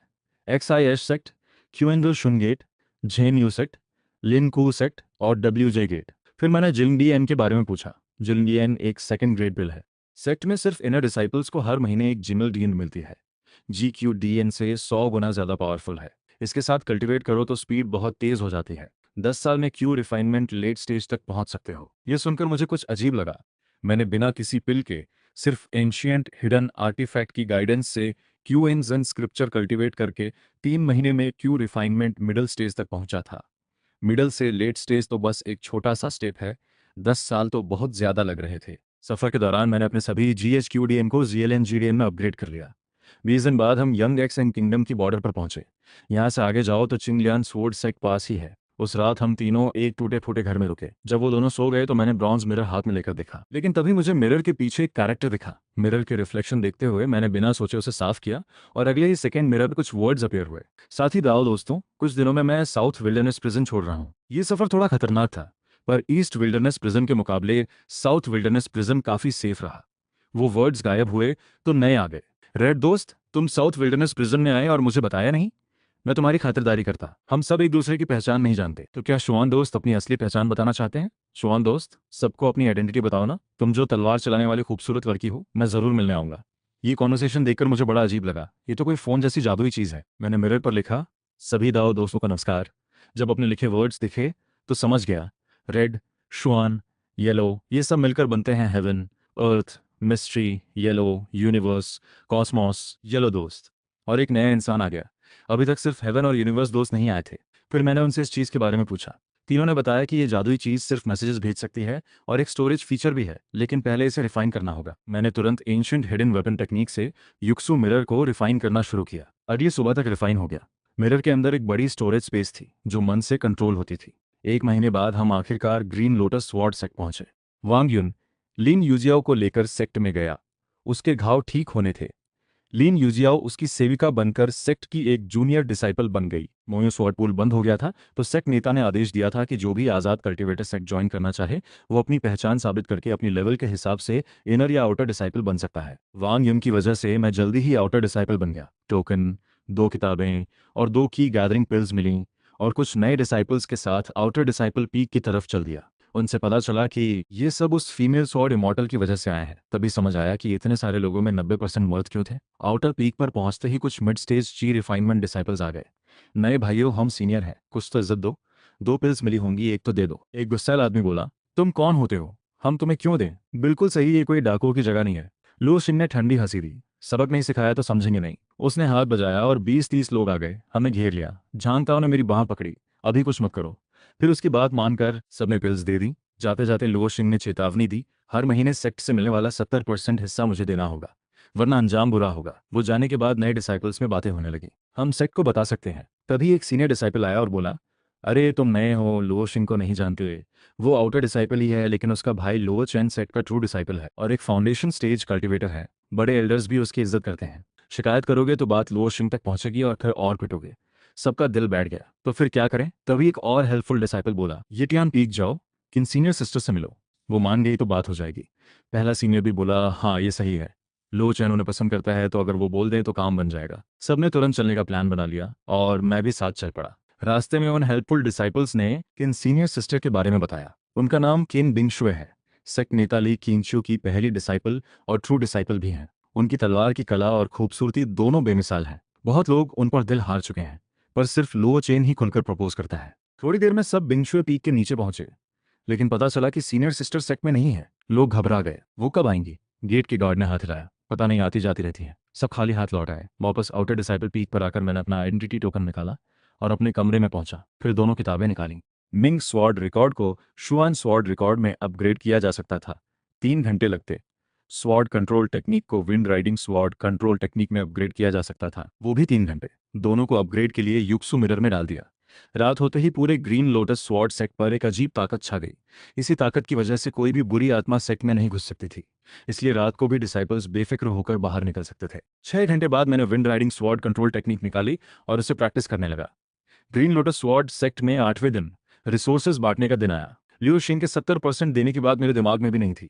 3 स्पिरिट स्टोन्स मिले और अपग्रेड पैनल खुला। लो ग्रेड स्पिरिट स्टोन को टॉप ग्रेड स्पिरिट स्टोन में अपग्रेड किया जा सकता था। 3 घंटे लगते। अपग्रेड के दौरान मैं पहाड़ के पीछे एक सुनसान जगह गया और wind riding sword control technique practice करने लगा। जब पहला स्टोन अपग्रेड हुआ तब वापस कमरे में आया, एक जायंट स्पिरिट पिल लिया और टॉप ग्रेड स्पिरिट स्टोन हाथ में रखा। अगले दिन तक मैं ची रिफाइनमेंट के लेट स्टेज में पहुंच गया। अभी अभी ब्रेक थ्रू हुआ था, तो लेवल को स्टेबल करना जरूरी था। इसलिए ग्रीन लोटस स्वॉर्ड सेक्ट की लाइब्रेरी में गया, किस्मत आजमाने। आइडेंटिटी टोकन देखकर वहाँ के डिसाइपल्स ने मेरी स्पिरिचुअल एनर्जी फील की और खुद बोले, सीनियर भाई आप अब लेट स्टेज श्योर रिफाइनमेंट में हैं। पहले इनर डिसाइपल बन जाइए, फिर लाइब्रेरी आइए। आउटर डिसाइपल्स यहाँ सिर्फ दूसरी मंजिल तक जा सकते हैं, इनर डिसाइपल्स 5वीं मंजिल तक। मैंने हल्की सी मुस्कान दी, कोई बात नहीं, पहले देखता हूँ। उसी वक्त लुओ शिंग ने झांग ताओ और बाकियों को बुला लिया था। पिछले महीने सेक्ट ने तुम्हें 3 लो ग्रेड स्पिरिट स्टोन्स और एक ची गैदरिंग पिल दी। तुम लोग सिर्फ एक स्टोन रख सकते हो, बाकी सब मुझे दो। एक डिसाइपल कांपते हुए बोला, लो भाई, मेरे पास सिर्फ एक स्टोन बचा है, इस बार माफ कर दो, आगे से नहीं होगा। लुओ शिंग ने ठंडी हंसी दी, इसे सबक सिखाओ, मारना मत बस।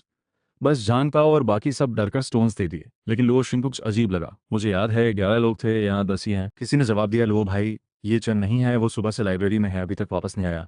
उसे बुलाने भेज दिया है, बस आता ही होगा। उसी वक्त लाइब्रेरी की दूसरी मंजिल पर मुझे लिन यूजियाओ मिली। ये भाई बधाई हो, आप ग्रीन लोटस स्वॉर्ड सेक्ट के डिसाइपल बन गए। लिन बहन, ये कल्टिवेशन मैनुअल है, इसे खुद प्रैक्टिस करो, लेकिन सेक्ट में किसी को मत देना। लिन यूजियाओ ने खुशी से किताब ली और झुककर शुक्रिया कहा। तभी कदमों की आवाज आई। 3 मिड स्टेज की रिफाइनमेंट डिसाइपल्स ऊपर आए और सीधे मेरी तरफ बढ़े। पास आकर उन्होंने मेरी लेट स्टेज की रिफाइनमेंट देखी तो उनका रवैया थोड़ा नरम पड़ गया। ये सीनियर भाई, लो भाई आउटर डिसाइपल पीक पर आपका इंतजार कर रहे हैं। उनकी बात का मतलब मैं समझ गया। लिन यूजाओ को बताया और उनके साथ चल दिया। वापस आउटर पीक पर पहुंचा तो लोशिंग बोला, तुम भी लेट स्टेज की रिफाइनमेंट में पहुंच गई ये चन। जब तुम लोग सेक्ट में आए तभी बता दिया था। हर महीने मिलने वाले रिसोर्स का 70% मुझे देना है। इस बार 3 स्पिरिट स्टोन्स और एक क्यूई गैदरिंग पिल मिली है। एक स्टोन अपने पास रखो, बाकी सब मुझे दो। मैंने कंधे उचकाए, माफ करो, जो रिसोर्सेज मिले थे वो मैं यूज कर चुका हूँ, अगली बार दे दूंगा।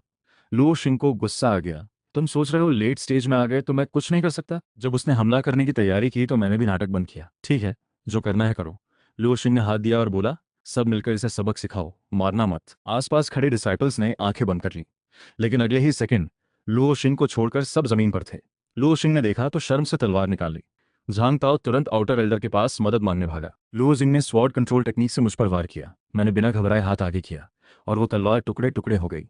इससे पहले कि कोई कुछ समझे, तलवार के टुकड़े लुओ सिंह के बॉडी में घुस गए। सब वाइटल पॉइंट्स बचे थे, पर वो कुछ मिनटों तक बिस्तर पर रहेगा। उसी वक्त झांग ताओ को रोक दिया गया। वो खाली हाथ लौटा। दूसरे डिसाइपल से सुना कि क्या हुआ। ये चेन की ताकत देखकर सब हैरान थे, लेकिन लुओ चेन का नाम सुनते ही दिल बैठ गया। पूरे ग्रीन लोटस स्वॉर्ड सेट में इन सीनियर सिस्टर के बाद लुओ चेन लगभग सबसे बड़ा टैलेंट था।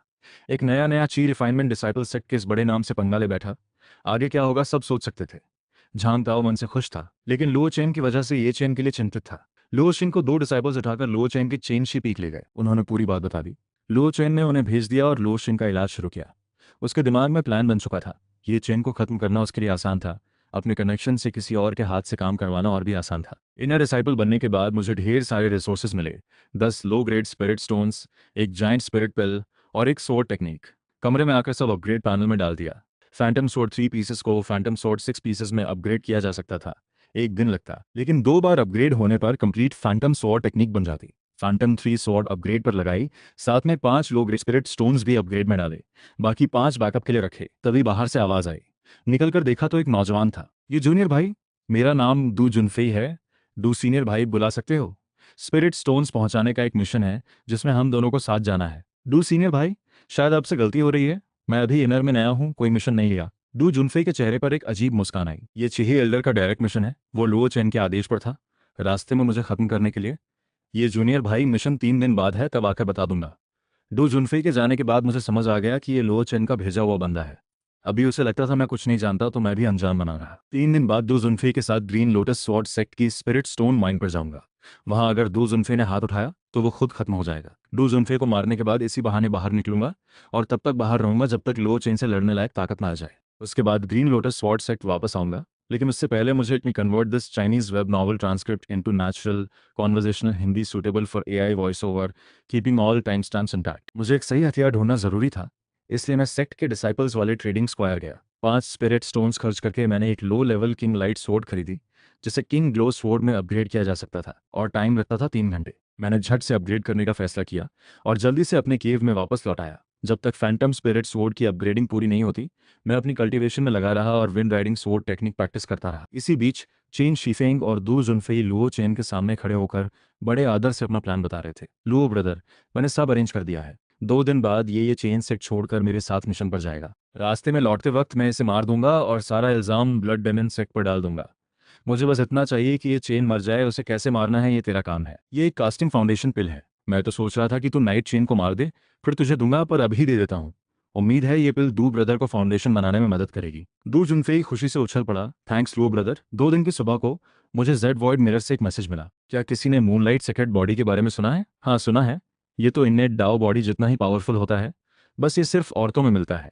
रेड फ्रेंड, अगर आपने ये पूछा है तो ज़रूर आपके आसपास किसी में ये बॉडी टाइप मिला होगा। बहुत बढ़िया बात है, कंग्रेचुलेशंस। हाँ सही बात है, ये लड़की मेरी ही फैमिली की है। मैं इसे साउथ रीजन से वापस लाया हूँ। बस अफसोस की बात यह है कि इसकी इननेट बॉडी पहले से ही टूटी हुई है, वरना ये बहुत रेयर कल्टीवेशन टैलेंट होती। इननेट बॉडी ये किस कमीने ने तोड़ी, सच में बहुत वेस्ट हो गया। मूनलाइट सेक्रेट बॉडी की पावर इननेट डाउ बॉडी जैसी तभी होती है जब बॉडी ब्रेक ना हुई हो। अगर एक बार ब्रेक हो जाए तो बॉडी टाइप रहता तो है, पर बहुत कमज़ोर पड़ जाता है। अफसोस की बात है। दोस्तों, मैं बस ये पूछना चाहता था कि क्या इसको ठीक करने का कोई तरीका है? शायद नहीं होगा। फिक्स भी कर लें तो शायद कोई फ़ायदा नहीं। मैंने ये सारी बातें पढ़ी और तुरंत मेरे दिमाग में सब कुछ क्लियर हो गया। इन्हें डाउ बॉडी इतनी पावरफुल होती है, मुझे एक सेफ जगह ढूंढकर खुद को आखिरी बार अपग्रेड करना ज़रूरी है। अगर इन्हें डाउ बॉडी मिल जाए तो कल्टीवेशन और तेज़ हो जाएगी। मुझे जल्दी से ईस्ट वाइल्डरनेस जाकर सूलियर को ढूंढना है और गोल्डन कोर रियलम पाने के बाद ही साउथ रीजन क्रॉस कर सकता हूँ। इन्हें डाउ बॉडी होने से गोल्डन कोर रियलम तक पहुंचने में ज़्यादा वक्त नहीं लगेगा। मैंने एक रूमर सुना था, अगर मूनलाइट सीक्रेट बॉडी ब्रेक हो जाए तो वो किसी इनेट डाओ बॉडी वाले पार्टनर के साथ डाओ कंपेनियन बन सकती है। ड्यूल कल्टीवेशन से एक दूसरे की कमी पूरी कर सकते हैं। इस प्रोसेस में उसकी मूनलाइट सीक्रेट बॉडी फिर से रिकवर हो सकती है। थैंक्स फ्रेंड, ये खबर देने के लिए, पर इसे सीरियसली मत लेना, ये बस एक रूमर है, मुझे भी पता है। और वैसे भी इनेट डाओ बॉडी वाला पार्टनर ढूंढना कितना मुश्किल है। और मेरी फैमिली की वो लड़की, उसकी तो पहले से ही मॉडल वर्ल्ड में शादी हो गई है, हस्बैंड भी है। उसे देखकर लगता नहीं कि वो किसी और को चुनेगी। ये पढ़ते ही मुझे अचानक सू लियर की याद आई। क्या इस दुनिया में सच में इतना बड़ा कोइंसिडेंस हो सकता है? क्या ये रेड फ्रेंड सू जिनशुआन हो सकता है? मुझे जल्दी से कल्टीवेशन में आगे बढ़ना है, फिर ईस्ट वाइल्डरनेस जाकर लियर को ढूंढना है। मैंने किंग ग्लो स्वॉर्ड को जेड वॉइड मिरर में रख दिया। तब तक डू जुनफे केव के गेट पर पहुंच गया था। ये ब्रदर, चलो निकलते हैं। हमें जिस स्पिरिट स्टोन माइन जाना था वो ग्रेट रोग डायनेस्टी में था। स्वॉर्ड फ्लाइंग से जाने में भी 7 दिन लगते। मैंने सिर हिलाया और वैसे ही किंग ग्लो स्वॉर्ड निकाली। दू जुनफे की तरह उस पर पैर रखकर खड़ा हो गया। अचानक हवा में आई स्वॉर्ड को देखकर दू जुनफे के मन में खुशी छा गई।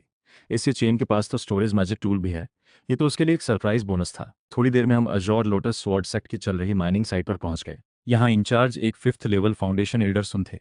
आइडेंटिटी कंफर्म करने के बाद एल्डर सुन ने 4 स्टोरेज रिंग्स निकालकर हमें दी थी कि एक डिसाइपल भागते हुए आया। ब्लड डेमन सेक्ट के लोग अटैक कर रहे हैं। एल्डर सुन का चेहरा सख्त हो गया। उसने ये मसला साइड में रख दिया और एक स्टेप में गायब हो गए। डू जुनफेई ने कुछ नहीं कहा, बस उनके पीछे चला गया। अब मेरे खिलाफ प्लान की तो बात ही छोड़ो, अगर ब्लड डेमन सेक्ट का कोई मास्टर आ गया और एल्डर सुन उसका मुकाबला न कर पाए तो शायद वो भी ब्लड डेमन सेक्ट के हाथों मर जाए। मैंने स्टोरेज रिंग रख ली और बाहर निकल आया। बाहर हालात एजोर लोटस सेक्ट के लिए बहुत खराब थे। ठीक उस वक्त जब एल्डरसन कुछ नहीं कर पा रहे थे, एक पतली काली परत तेजी से बाहर निकली। माइन में मौजूद सारे एजोर लोटस सेक्ट डिसाइपल्स उस लड़की को देखकर खुशी से चिल्ला उठे, हाँ क्विन सीनियर सिस्टर, हम बच गए। मैंने देखा क्विन बिंगशुए के अटैक से ब्लड डेमन सेक्ट का वो एल्डर बेबस होकर पिटता रहा। मुझे थोड़ी राहत मिली। इस बार ब्लड डेमन सेक्ट के स्पिरिट माइन अटैक का खतरा टल गया लग रहा था। क्विन बिंगशुए को देखकर ब्लड डेमन सेक्ट के सारे कल्टीवेटर्स का चेहरा उतर गया। उनका लीडर एल्डर जोर से चिल्लाया, यहाँ तो एक फाउंडेशन कल्टीवेटर भी है। इन्फॉर्मेशन गलत थी, जल्दी पीछे हटो।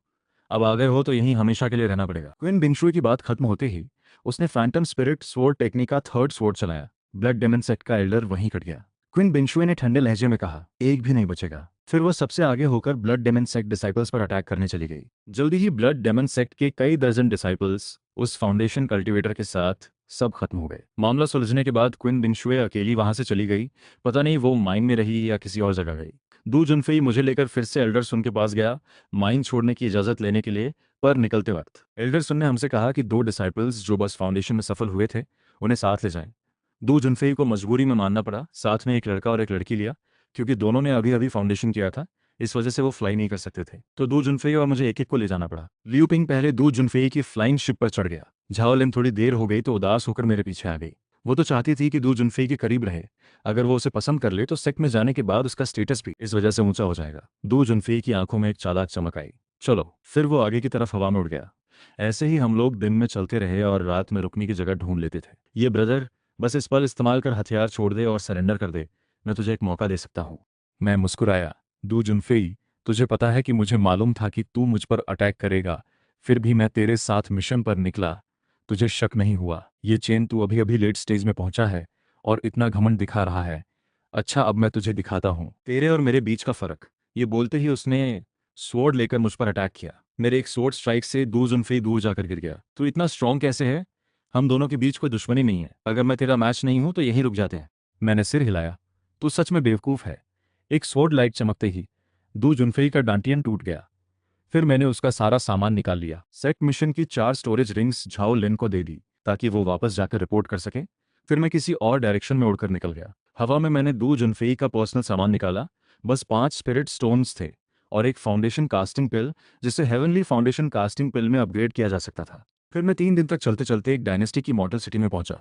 वहां एक छोटा सा घर खरीदकर मॉडल्स के बीच छिप गया और कल्टीवेशन करने लगा। 10 दिन बाद झाओ लिन सेक्ट लौट गई। वो सफलता से आउटर डिसाइपल बन गई। जब उसने 4 स्टोरेज रिंग्स सेक्ट एल्डर को सौंपी तो एल्डर हैरान हो गए और डिटेल में पूछताछ करने लगे।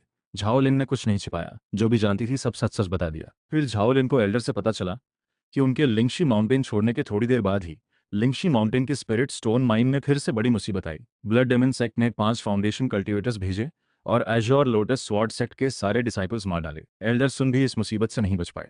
ये सुनते ही झाओ लिन के मन में डर बैठ गया।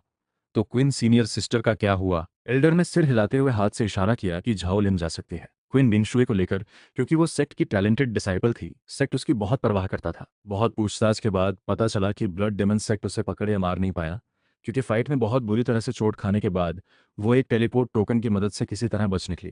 पर उसके बाद से उसका कोई पता नहीं चला। वो सेक्ट लौटी भी नहीं। अजोर लोटस स्वॉर्ड सेक्ट के अंदर मो युआन स्वॉर्ड पूल पर सील लगाने के लिए लोगों की जरूरत थी और बाहर ब्लड डेमन सेक्ट की धमकी हमेशा बनी रहती थी। सच में अंदर और बाहर दोनों तरफ से मुसीबत थी। यह खबर जल्दी ही लुओ चेन के कानों तक पहुंची। वो थोड़ा चौंक गया। उसे लगा था कि ये चेन और दू जुनफेई दोनों ब्लड डेमन सेक्ट के हाथों मर गए होंगे, पर यह चेन तो मरा नहीं, बल्कि उसने दू जुनफेई को ही मार दिया। उसने मन में गाली दी, फिर सेक्ट छोड़कर निकल गया। इस बार उसके बाहर जाने के 2 मकसद थे। पहला, 100 देशों की धरती पर क्विन बिंगशुए का पता ढूंढना। दूसरा, अज्योर लोटस स्वॉर्ड सेक्ट की दूसरी स्पिरिट स्टोन माइन पर जाना ताकि ब्लड डेमन सेक्ट के अटैक से बचाव हो सके। 1 महीने कड़ी मेहनत के बाद मैं फाइनली आर्टिफैक्ट रिफाइनिंग के बड़े स्टेज में पहुंच गया। आज रात पूर्णिमा थी। मुझे बाहर जाके ऑफरिंग्स खरीदनी थी। हालांकि अब आर्टिफैक्ट रिफाइनिंग के बड़े स्टेज में आम बुरी ताकतों से डर नहीं था, पर जितना बच सके उतना बचना ही ठीक था। लेकिन जब मैं शाम को घर लौटा तो अचानक देखा घर में कोई आया हुआ है। दरवाज़ा खोलते ही एक तेज स्वॉर्ड मेरे सीने पर आ गई। स्वॉर्ड पकड़ने वाली एक लड़की थी। उसका शरीर बेहाल था, चेहरा पीला, और उसके शरीर से एक ठंडी सी आभा निकल रही थी जो दूर रहने का इशारा करती थी। पर जब मैंने उसका चेहरा देखा तो मैं पूरी तरह चौंक गया। ये तो अजोर लोटस स्वॉर्ड सेक्ट की ट्रू डिसाइपल क्विन बिंगशुए थी। हालांकि वो मुझ पर स्वॉर्ड ताने हुए थी, पर उसने अपनी ट्रू एनर्जी इस्तेमाल नहीं की। ना ही उसके मन में मारने का इरादा था, बल्कि स्वॉर्ड पकड़ने वाला उसका हाथ ही कांप रहा था। साफ था कि क्विन बिंगशुए बहुत बुरी तरह घायल थी। उसका कल्टीवेशन भी पूरी तरह खत्म हो गया था। मेरे कुछ बोलने से पहले ही क्विन बिंगशुए और हिम्मत नहीं जुटा सकी। वो धीरे धीरे जमीन पर गिर गई। बेहोश पड़ी क्विन बिंगशुए को देखकर मैं सोचा, क्या फिर से ब्लड डेमन सेक्ट ने अटैक किया? वरना क्विन बिंगशुए की कल्टीवेशन को देखते हुए कोई उसे ऐसे हाल में नहीं डाल सकता था। ये सोचकर मैंने उसे कमरे में ले जाकर लिटाया, फिर एक हीलिंग पिल निकालकर उसे दी। थोड़ा नुकसान तो हुआ, पर ठीक है, अभी के लिए उधार रखता हूँ। रात होते ही मैंने ऑफरिंग सजा दी और मेडिटेशन में बैठ गया। क्विन बिंगशुए बचेगी या नहीं, ये अब किस्मत पर ही था। आधी रात के बाद दरवाजे की झिर्री से अंदर अंधेरे की लहरें घर में आने लगी। मुझे साफ महसूस हो रहा था कि वो एक बुरी ताकत है, पर वो अंधेरा ऑफरिंग्स की तरफ जा रहा था। हालांकि उस बुरी ताकत ने अटैक नहीं किया, पर उसकी ऊर्जा से मेरे मन में भी थोड़ी बेचैनी सी पैदा हो गई। इस वजह से मुझे अपना मेथड चलाना पड़ा, खुद को शांत और फोकस रखने के लिए। तकरीबन एक अगरबत्ती जलने जितने वक्त में वो बुरी ताकत ऑफरिंग्स खाकर चली गई। उसी वक्त बेड पर लेटी क्विन बिंगशुए अचानक हल्की सी आवाज़ देने लगी। मैंने देखा तो उसकी हालत बहुत खराब लग रही थी। इस वक्त क्विन बिंगशुए बिल्कुल भी आइस क्वीन वाली नहीं लग रही थी। उसके चेहरे और गर्दन की स्किन लाल हो गई थी। उसका टेम्परेचर तेजी से बढ़ रहा था। वो पहले से ही जख्मी थी, अब उस बुरी ताकत के असर ने भी उसे जकड़ लिया था। पता नहीं वो बच पाएगी या नहीं। सुबह होने के करीब क्विन बिंगशुए आखिरकार शांत हो गई। उसके शरीर की गर्मी कम होने लगी, स्किन भी लाल से वापस ठंडी सफेद हो गई। दूसरे दिन उसका रंग ढंग कल से काफी बेहतर लग रहा था। मुझे भी थोड़ी राहत मिली। क्विन बिंगशुए बच गई थी। 15 दिन बाद क्विन बिंगशुए आखिरकार होश में आ गई। उसकी ठंडी नजरों ने मुझे देखा, पर वो कुछ नहीं बोली। क्विन बिंगशुए होश में तो आ गई थी, पर उसकी बॉडी अभी रिकवर नहीं हुई थी। इसलिए वो जल्दी जाने की कोशिश नहीं कर रही थी, बल्कि मेरे बेड पर ही कब्जा करके शांति से कल्टीवेशन करने लगी, अपनी पावर वापस पाने के लिए। ऐसे ही हम दोनों ने एक दूसरे से कुछ नहीं पूछा, बस बिना कहे चुपचाप कल्टीवेशन करते रहे। 1 महीने बाद मैं फिर से ऑफरिंग्स खरीदने बाहर गया, और जब लौटा तो क्विन बिंगशुए जा चुकी थी। पर कमरे की लकड़ी की मेज पर एक जेड बॉटल और एक चिट्ठी रखी थी। चिट्ठी में ज्यादा कुछ नहीं लिखा था, बस इतना कि उसने एक हेल्प पिल छोड़ी है जो मदद के वक्त इस्तेमाल करनी है, और उसमें डिटेल में लिखा था कि उस मदद को कैसे इस्तेमाल करना है। ये सब क्विन बिंगशुई की तरफ से था। मेरे पास फाउंडेशन लेवल पास होने का अनुभव था। मैं हल्का सा मुस्कुराया। देखने में तो ठंडी सी दिखती है, पर सोच इतनी बारीक रखती है। लिफाफा संभाल कर रखने के बाद मैंने अंदर का सामान चेक किया। उसमें एक फाउंडेशन टिकट के साथ 2 इंक्रीमेंट टिकट भी थे। इंक्रीमेंट टिकट को मजबूत करके 5 खजाने वाली गोली बनाई जा सकती है। समय लगा 9 घंटे। मैंने मजबूत करने का ऑप्शन चुना और ध्यान में बैठ गया। आगे की साधना में 2 5 खजाने वाली गोलियों की मदद से मेरी प्रैक्टिस बहुत जल्दी एक मुश्किल मोड़ पर पहुंच गई। फाउंडेशन लेवल की तैयारी से पहले मैंने जेड शीशा निकाला और उसमें पूछा, कोई बुजुर्ग है जो फाउंडेशन लेवल पार करने का अनुभव शेयर करना चाहे? उसमें से बहुत सी बातें चिंगमिंगशुई के बताए अनुभव से मिलती थी। साफ है ये सब काम की बातें थीं। फिर मैंने पुरानी सांस खींचने की कला निकाली। उसमें भी फाउंडेशन लेवल पार करने के कुछ तरीके लिखे थे। चिंगमिंगशुई और एक दोस्त के बताए अनुभव को मिलाकर समझने के बाद मैंने फाउंडेशन लेवल की तैयारी शुरू की। पुरानी सांस खींचने की कला में लिखा था, फाउंडेशन गोली एक साथ कई खाई जा सकती हैं, इससे कामयाबी के चांस बढ़ जाते हैं। बिना सोचे मैंने सारी गोलियां एक साथ निकल लीं। फिर मैंने अपने पास बची 5 टॉप क्वालिटी आत्मा पत्थर निकालकर अपने चारों तरफ रख दिए और ताई जेड क्रिस्टल चलाकर आसमान धरती की ऊर्जा खींचना शुरू किया। 7 दिन बाद मेरे डेंतियान में सारी ऊर्जा सच्चे तत्व में बदल गई। फाउंडेशन लेवल पूरा हो गया। अब मेरे पास साधना का कोई संसाधन नहीं बचा था, तो मैंने फैनलिंग छठी तलवार की साधना शुरू कर दी। फैनलिंग छठी तलवार सीखते समय तलवार के अनुभव बढ़ने से हवा पर सवार तलवार कला भी 5वें स्तर तक पहुंच गई। अब मुझे लगता है लोचन मेरे सामने कुछ भी नहीं। सबसे जरूरी बात, अब मेरे पास साधना का कोई संसाधन नहीं बचा। अब संप्रदाय लौटने का समय आ गया है। छिंगमियन तलवार संप्रदाय में लिन्यूजियाओ ने मेरे दिए हुए शुआनजियन रास्ते की कला से साधना में सफलता पाई, और अब वो एक शुरुआती क्वीज साधक बन गई है। फिर लिन्यूजियाओ संप्रदाय के प्रमोशन सेंटर पहुंची बाहरी शिष्य बनने के लिए, पर उसकी सुंदरता ने उसे थोड़ी मुसीबत में डाल दिया। सेंटर के लियू अधिकारी ने जब लिन्यूजियाओ को देखा तो वो हैरान रह गया। उसके मन में गलत सोच आ गई। अगर लिन्यूजियाओ पहले से संप्रदाय की रेगुलर शिष्य होती तो वो ऐसी हरकत करने की हिम्मत नहीं करता, पर वो तो सिर्फ एक साधारण काम करने वाली शिष्य थी, और वो एक मामूली बाहरी शिष्य के साथ ही पहाड़ में आई थी। इससे उसका दिल और भी बेफिक्र हो गया। इसलिए लियो अधिकारी ने लिन्यूजियाओ की बाहरी शिष्य बनने की एप्लीकेशन रिजेक्ट कर दी। लिन्यूजियाओ ये सुनकर हैरान रह गई। सीनियर भाई, संप्रदाय का नियम तो है, कोई भी काम करने वाला शिष्य सफलता पाए तो बाहरी शिष्य बन सकता है। लियो अधिकारी ने गहरी नजर से लिन्यूजियाओ को देखा। नियम तो है सही, पर हर कोई बाहरी शिष्य नहीं बन सकता। सच बताऊं, सीनियर भाई को तुमसे पहली नजर में प्यार हो गया है। अगर तुम मेरी औरत बनने को मानो तो बाहरी शिष्य की बात तो छोड़ो, अंदरूनी शिष्य जैसा साधना संसाधन हर महीने तुम्हें मिलेगा। लिन्यूजिया फौरन समझ गई, पर सामने वाले की पावर बड़ी थी, इसलिए वो ज्यादा नाराज नहीं कर सकती थी। सीनियर भाई, मुझे इस बारे में थोड़ा सोचने दो। जब चाहो मेरे पास आ सकती हो।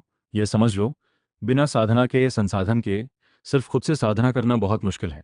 लेन्यूजियाओ ने मुश्किल से सिर हिलाया और पीठ फेर कर चली गई। बाहरी शिष्य न बन पाने से लेन्यूजियाओ बहुत निराश हो गई। मन में थोड़ी तकलीफ भी थी, पर यह बात किसी को बता भी नहीं सकती थी। उसने गहरी सांस ली, अपने मन को शांत किया और लियू अधिकारी की बात भूल गई। दूसरे दिन लिन्यूजियाओ बकेट लेकर किताबों के स्टोर में काम कर रही थी। हर शिष्य के आने पर वो एक नज़र देखती, फिर मन में हंसती, अगर वो आ भी जाए तो क्या फ़ायदा, क्या वो मेरी मदद करेगा। लिन्यूजियाओ को अचानक एक नया काम मिला। दूसरी पहाड़ी पर जाकर एक गुफा साफ करनी थी। जब वो वहां पहुंची तो देखा लियू अधिकारी मुस्कुराते हुए उसे देख रहा है। मिस लिन, बहुत दिन हो गए, उस बात के बारे में क्या सोचा? लियू अधिकारी को देखकर लिन्यूजियाओ का मन बैठ गया। सीनियर भाई, ये मेरी जिंदगी का बड़ा फैसला है, इसलिए थोड़ा और समय चाहिए। तुम पहले जाकर मेरी साधना गुफा साफ करो। लिन्यूजियाओ की गुफा में जाने के बाद लियू अधिकारी बुरी मुस्कान के साथ उसके पीछे चला गया। मिस लिन, अब और क्या सोचना, मेरी औरत बन जाओ, फिर साधना संसाधन की कोई कमी नहीं होगी। लिन्यू जियाओ को लियू अधिकारी की आदतें पता थी। उसने जल्दी से एक तरीका सोच लिया। सीनियर भाई, सच बताऊं, मैं आपकी बात नहीं मान सकती, क्योंकि मेरा पहले से एक पति है। मैं छिंगलियन तलवार संप्रदाय इसलिए आई हूं ताकि उन्हें ढूंढ सकूं। तुम्हारा पति कौन है? क्या वो छिंगलियन तलवार संप्रदाय का शिष्य है? उनका नाम यचेन है। वो छिंगलियन तलवार संप्रदाय का ही शिष्य है। लियू अधिकारी को यह नाम बिल्कुल अनजाना लगा, पर सुरक्षा के लिए उसने पहले पता लगाना ठीक समझा। अगर वो सच में संप्रदाय का शिष्य है और टैलेंटेड भी है तो उसे पीछे हटना होगा। आजकल छिनियम तलवार संप्रदाय और ब्लड ईविल सेक्ट में बड़ी लड़ाई चल रही है। हो सकता है ये चेन बाहर मारा गया हो। ऐसा हुआ तो ये सुंदरी लिन्यूजियाओ उसके हाथों से नहीं बच पाएगी। इसी दौरान मैं संप्रदाय लौटा। फाउंडेशन लेवल की साधना ने तुरंत संप्रदाय के बड़े लोगों का ध्यान खींचा। एक एल्डर ने मुझसे पूछा, क्या मैं सच्चा शिष्य बनना चाहूंगा? मैंने अभी मिला अंदरूनी संसाधन संभाल कर सिर हिलाया। तो ठीक है, वो एल्डर आपको जहमत देता हूँ। वो एल्डर हल्के से मुस्कुराए। वो मुझे संप्रदाय की परीक्षा में लेकर जाने वाले थे। अगर मैं परीक्षा पास कर लूं तो छिंगलियन तलवार संप्रदाय के कुछ ही सच्चे शिष्यों में से एक बन जाऊंगा।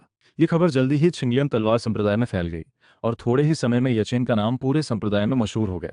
अगर वो परीक्षा पास कर ले तो वो बनेगा छिंगलियन तलवार संप्रदाय का 5वां सच्चा शिष्य।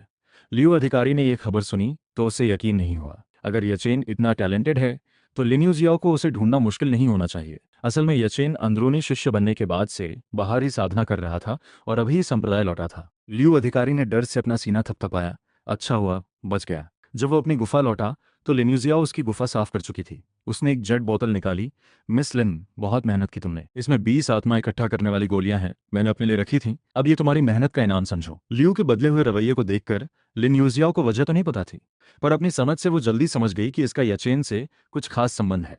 हाँ मिस लिन, ये है आपका बाहरी शिष्य का पहचान टोकन। अब से आप छिंगलियन तलवार संप्रदाय की रेगुलर शिष्य हो। इसे लेकर संप्रदाय के संसाधन केंद्र से साधना संसाधन ले सकती हो।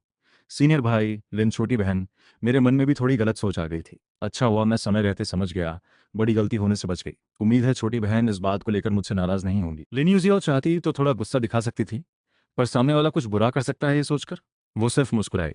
सीनियर भाई, मैं आपसे नाराज नहीं हूँ। फिर लिन्यूजिया अपने पति यचेन को ढूंढने का बहाना बनाकर लियो अधिकारी के पहाड़ से निकल गई। मैं वू एल्डर के साथ फ्लाइंग सोर्ड पहाड़ पर पहुंचा। वो एल्डर ने मुझे सच्चे शिष्य की परीक्षा के बारे में बताया। पहला चरण है आसमानी तलवार चक्र, संप्रदाय की रक्षा वाले बड़े चक्र का हल्का रूप। दूसरा चरण है एक पुतले से लड़ाई, सामने वाला फाउंडेशन लेवल का तलवार मास्टर पुतला होगा। तीसरा चरण है एक राक्षस को मारना। तीनों चरण पार करने पर ही सच्चा शिष्य बनेंगे। जैसे ही मैं तलवार चक्र में कदम रखा, देखने वाले शिष्यों में बातें होने लगीं। देखो, यही है यचेन जो अभी फाउंडेशन लेवल बना है। कितना छोटा है, शायद 20 साल का भी नहीं। उसने मेरा फायदा उठाया और अब जवाबदारी से बच रहा है, पर फिर भी मैं उसे देखे बिना नहीं रह सकती। ये कैसे हो सकता है? सच में यही है। ये तो आम साधक के रूप में संप्रदाय में आया था, सिर्फ क्वी की शुरुआत वाला। अब कुछ ही महीनों में फाउंडेशन लेवल पार कर लिया। इतनी तेजी से तो मेरा भाई भी नहीं पहुंचा। वो तलवार चक्र की तरफ देखता रहा, फिर थोड़ी देर बाद मुड़कर तेजी से चला गया। अब जब वो फाउंडेशन लेवल बन गया है और मेरा भाई संप्रदाय में नहीं है, तो जल्दी से भाई को ढूंढना होगा। मैं उड़ती तलवारों के बीच से इस तरह निकला जैसे मछली पानी में तैरती है। हर तलवार बस छूकर निकल गई, कोई वार नहीं लगा। वाह, इस बच्चे में टैलेंट है, ये मेरे शिष्य बनने के लायक है। इतने कम समय में न सिर्फ फाउंडेशन लेवल पार किया, बल्कि तलवार चलाने की कला भी कमाल की हो गई। इसकी काबिलियत और सही ट्रेनिंग मिले तो ये भविष्य में संप्रदाय की बड़ी ताकत बनेगा। सीनियर भाई, इसके टैलेंट को देखते हुए आपकी ट्रेनिंग इसके लायक नहीं, बेहतर होगा यचेन मेरा शिष्य बने। मेरी ट्रेनिंग ज्यादा सही रहेगी। तीसरे एल्डर की आंखों में चमक आई। दोनों सीनियर भाई, मुझे लगता है यचेन की स्टाइल देखते हुए उसे जूनियर भाई के नाम करना सही रहेगा। संप्रदाय में सालों से कोई अच्छा टैलेंट नहीं आया, अब जब इतना खास शिष्य मिला है तो हर कोई उसे अपना शिष्य बनाना चाहता है। सोचा नहीं था पहला चरण तुम्हारे लिए इतना आसान होगा। बताओ, तलवार चलाने की कला किस स्तर तक सीखी है? शिष्य ने 9वें स्तर तक सीखा है। सिर्फ 9वां स्तर? मैं तो सोच रहा था तुमने इसे पूरी तरह सीख लिया होगा। अब आता है पुतले से तलवार लड़ाई। ये असली लड़ाई की काबिलियत परखेगा। पुतले को पूरी तरह दबाने के लिए फैनलिंग 3 तलवार समझना जरूरी है, तभी इसे पार करने का मौका मिलेगा। मैं मैदान में उतरा, फैनलिंग 3 तलवार एक के बाद एक चलाई। पुतला पूरी तरह दब गया और थोड़ी देर में ही दूसरा चरण पार हो गया। तीसरे चरण में तीसरे स्तर के राक्षस से लड़ना था। जैसे ही मैंने घेरे में कदम रखा, चांदी जैसा भेड़िया राक्षस सीधा मुझ पर झपटा। मैंने सांस रोककर ध्यान लगाया, हाथ उठाकर एक वार किया। तेज तलवार ऊर्जा निकली। भेड़िया राक्षस ने खतरा महसूस करते हुए उसकी शक्ति घेरे में बढ़ने लगी। ये तो लेवल बढ़ रहा है। यहाँ चिंगम तलवार संप्रदाय का इलाका है, पर एल्डरों के आने से पहले मेरे पास इस फाउंडेशन लेवल राक्षस को मारने का पूरा समय है। बड़े एल्डर अचानक खड़े हो गए। चेहरा बदल गया। भेड़िया राक्षस लेवल बढ़ा रहा है। यचेन खतरे में है। राक्षस का लेवल बढ़ने से उसकी ताकत कई गुना बढ़ जाती है। बात पूरी होने से पहले ही ली छिंगछू उड़कर निकल गई। जब भेड़िया राक्षस मेरे गले की तरफ झपटा, मेरे चारों तरफ एक साथ ढेरों तलवार ऊर्जा की रोशनी चमकी। फिर वो एक तलवार बनकर राक्षस की तरफ बढ़ी। राक्षस दर्द से चिल्लाया। फिर अचानक आवाज रुक गई। उसका विशाल शरीर जमीन पर गिर पड़ा। आसमान से एक तेज तलवार आई और मर चुके राक्षस के शरीर में जा घुसी। घेरे के अंदर हुई इस घटना को देखकर सारे शिष्य हैरान रह गए। थोड़ी खामोशी के बाद बातें फिर शुरू हो गईं। वो जो चांद काटने वाला वार था, वो यचेन ने किया था। उसने चौथे स्तर के भेड़िया राक्षस को मार डाला। नहीं नहीं, वो तो संप्रदाय प्रमुख ने बचाया। देखो, संप्रदाय प्रमुख आ गए। वो इतना ताकतवर है, अब समझ आया पहले क्यों। वो एल्डर तेजी से आगे आए, लिछिंछू के सामने झुककर सलाम किया। यचन, क्या तुम मुझे अपना गुरु मानना चाहोगे? यचन ने बिना सोचे फौरन गुरु बनाने की रस्म पूरी की। शिष्य गुरुजी को प्रणाम करता है। फिर लिछिंछो मुझे छिंगियन तलवार संप्रदाय की मुख्य चोटी पर ले गए। साधना के रास्ते समझाने लगे। गुरुजी का मार्गदर्शन सच में गहरा है। इस बार बहुत कुछ समझ आया। अगर ध्यान में बैठकर साधना की जाए तो फाउंडेशन लेवल का दूसरा स्तर जरूर पार हो जाएगा। ली छिंगछू ने तलवार यचेन की तरफ बढ़ाई। ये एक स्पिरिट लेवल की कीमती तलवार है। नाम है शीतल। सालों तक मेरे साथ रही है। अब ये तुम्हें देता हूँ, इसे अच्छे से रखना। यचेन ने दोनों हाथों से तलवार ली। खुशी छुपा नहीं पाया। धन्यवाद गुरुजी। यचेन, बताओ तुमने भेड़िया राक्षस को मारने के लिए कौन सी तलवार कला इस्तेमाल की? ये छिंगलियन तलवार संप्रदाय की कला नहीं लगती, पर फैनलिंग 3 तलवार से कहीं गहरा संबंध भी लगता है। यचेन शांति से बोला, गुरुजी, ये फैनलिंग 3 तलवार को समझने के बाद शिष्य ने खुद बनाई एक तलवार कला है। नाम है मन का चांद। इसे फैनलिंग तलवार कला की चौथी तलवार भी कह सकते हैं। इस बच्चे का टैलेंट तो डरावना है। मैंने सालों तलवार कला सीखी, खुद कुछ कलाएं भी बनाई, पर वो फैनलिंग 3 तलवार के सामने कुछ भी नहीं थी। ये तो फैनलिंग 3 तलवार को समझकर खुद चौथी तलवार बना लाया। ये कितना बड़ा तलवार टैलेंट है। मैं तो सोच रहा था ये टैलेंटेड है, पर ये तो असली में दुर्लभ टैलेंट निकला। छिंगलियन तलवार संप्रदाय को तो खजाना मिल गया। क्या तुम एक बार फिर दिखा सकते हो? मैंने सिर हिलाया और सच्चा तत्व चलाकर नीली किरण तलवार निकालकर ये कला दिखाने लगा। ली छिंगछो ये सब देख रही थी। उसके चेहरे पर हैरानी और गहरी हो गई। वाह, ये तलवार चाल तो फैनलिंग 3 तलवार से भी कहीं ज्यादा ताकतवर है। यचेन, तुमने जो ये नई तलवार कला बनाई है, ये फैनलिंग 3 तलवार के साथ बिल्कुल मिल जाती है। अगर इसे फैनलिंग 3 तलवार में जोड़ दिया जाए और ये फैनलिंग 4 तलवार बन जाए तो संप्रदाय के मुख्य शिष्यों को सिखाने से संप्रदाय की ताकत बहुत बढ़ जाएगी। बस ये जानना है, क्या तुम ये कला संप्रदाय को सौंपना चाहोगे? मेरे पास अभी 5वीं, 6ठी और मजबूत करने के बाद 3 और तलवार चालें बाकी हैं। चौथी वाली देकर कुछ साधना संसाधन ले लूं, इसमें बुरा क्या है? 1 लाख टॉप क्वालिटी आत्मा पत्थर। 1 लाख टॉप क्वालिटी आत्मा पत्थर, ये तो सोचने से भी ज्यादा है। धन्यवाद गुरुजी। शिष्य 1 महीने बाद फिर व्यापार करने आया। मैं एक सुनसान पहाड़ी पर पहुंचा। सच्चे शिष्य को अपनी अलग चोटी मिल जाती है। मैंने इसका नाम लूमिंग चोटी रखा। फिर अपनी गुफा में जाकर फैनलिंग चौथी तलवार मन का चांद लिखना शुरू किया। 20 दिन बाद मेरी साधना भी फाउंडेशन लेवल के दूसरे स्तर पर पहुंच गई और तय समय भी आ गया। मैं फौरन छिंगलियन तलवार संप्रदाय की मुख्य चोटी की तरफ चल पड़ा। 1 महीने में ही ये फाउंडेशन लेवल पहले स्तर से दूसरे स्तर पर पहुंच गया। ये रफ्तार तो पिंगशुए भी फाउंडेशन लेवल में 1 महीने में एक स्तर नहीं चढ़ पाई। ये बच्चा सिर्फ टैलेंटेड नहीं, साधना का टैलेंट भी कमाल का है। गुरुजी, ये है फैनलिंग चौथी तलवार का मंत्र। 1 लाख टॉप आत्मा पत्थर गिन लीजिए। धन्यवाद गुरुजी। गुफा लौटकर मैंने दवाई गोलियों से साधना शुरू की, पर वो खत्म हो गई। सिर्फ आत्मा पत्थर से साधना की रफ्तार बहुत धीमी है। मुझे जल्दी से गोल्डन कोर लेवल तक पहुंचना है, फिर जोन पार करके सूर्य को ढूंढना है। मुझे रफ्तार पर पूरा ध्यान देना होगा। छिंगलियन तलवार संप्रदाय एक तलवार साधकों का संप्रदाय है। यहाँ दवाई बनाने वाला कोई नहीं। सुना है छिंगशुएन में इनके पास एक व्यापार बाजार है जहाँ बेस्ट आत्मा पत्थर से दवाई खरीदी जा सकती है। शिष्य गुरुजी को प्रणाम करता है। बिंगशुए, तुम्हारा घाव और साधना कैसी ठीक हुई? गुरुजी के उपचार गोली की वजह से शिष्य का घाव और साधना बहुत जल्दी ठीक हो गई। ये देखो। छिंग बिंगशुए ने वो ले लिया, अपनी आत्मा से उसे थोड़ी देर जांचा, फिर हैरानी से बोली, कितनी गहरी तलवार कला है। अगर इसे पूरी तरह समझ लिया जाए तो ये बहुत बड़ा हमला बन सकता है। गुरुजी, ये है फैनलिंग तलवार कला की चौथी तलवार, मन का चांद। गुरुजी, फैनलिंग तलवार कला में तो सिर्फ 3 तलवार थीं। क्या ये चौथी तलवार आपने खुद बनाई है? ये चौथी तलवार सच में किसी ने खुद बनाई है, और वो मैं नहीं हूँ। तो फिर कौन? ये अभी तुम्हारा छोटा शिष्य भाई है, नाम है यचेन। उन्होंने यचेन के परीक्षा में एक चौथे स्तर के भेड़िया राक्षस को मारने की कहानी छोटे में बताई। आखिरी चरण में भेड़िया राक्षस अचानक चौथे स्तर पर पहुंच गया। खतरे की उस घड़ी में यचेन ने इसी तलवार कला से एक ही वार में राक्षस को मार गिराया। चौथे स्तर का भेड़िया राक्षस फाउंडेशन लेवल 5वें स्तर के बराबर होता है। मैं भी एक वार में उसे नहीं मार पाता। ये कैसे कर सकता है? वो तो अभी हाल ही में फाउंडेशन लेवल में आया है। ये इतनी गहरी तलवार कला कैसे बना सकता है? मैंने इस तलवार को फैनलिंग तलवार कला में जोड़कर फैनलिंग चौथी तलवार बना दिया है। ये तलवार बहुत गहरी और ताकतवर है। अगर तुम इसे समझ लो तो तुम्हारी ताकत और बढ़ जाएगी। इसी समय छिंगनियन तलवार संप्रदाय के अड्डे पर लुओछन और लुओशुंग बात कर रहे थे। भाई, ये यचेन तो अब सच्चा शिष्य बन गया। अब उसे हटाने का मौका लगता है खत्म हो गया। फिर भी तुम उसे हटाने की सोच रहे हो। उसकी अब की पहचान देखते हुए अगर वो तुम्हें हटाना चाहे तो ये बहुत आसान है भाई। तुम हो तो वो इतनी हिम्मत नहीं करेगा। उसकी साधना की रफ्तार और संप्रदाय का सपोर्ट देखकर कुछ सालों में ही उसकी ताकत मुझसे आगे निकल जाएगी। फिर तुम्हें लगता है वो तुम्हारी इज्जत रखेगा? भाई, यचेन से निपटने का मेरे पास एक अच्छा तरीका है। कौन सा तरीका? पहले भाई ने दो भाई को रास्ते में यचेन को मारने भेजा था, पर दो भाई ही उसके हाथों मर गया। हम इसी बात को आधार बनाकर संप्रदाय को बता सकते हैं कि यचेन ब्लड इविल सेक्ट का जासूस है।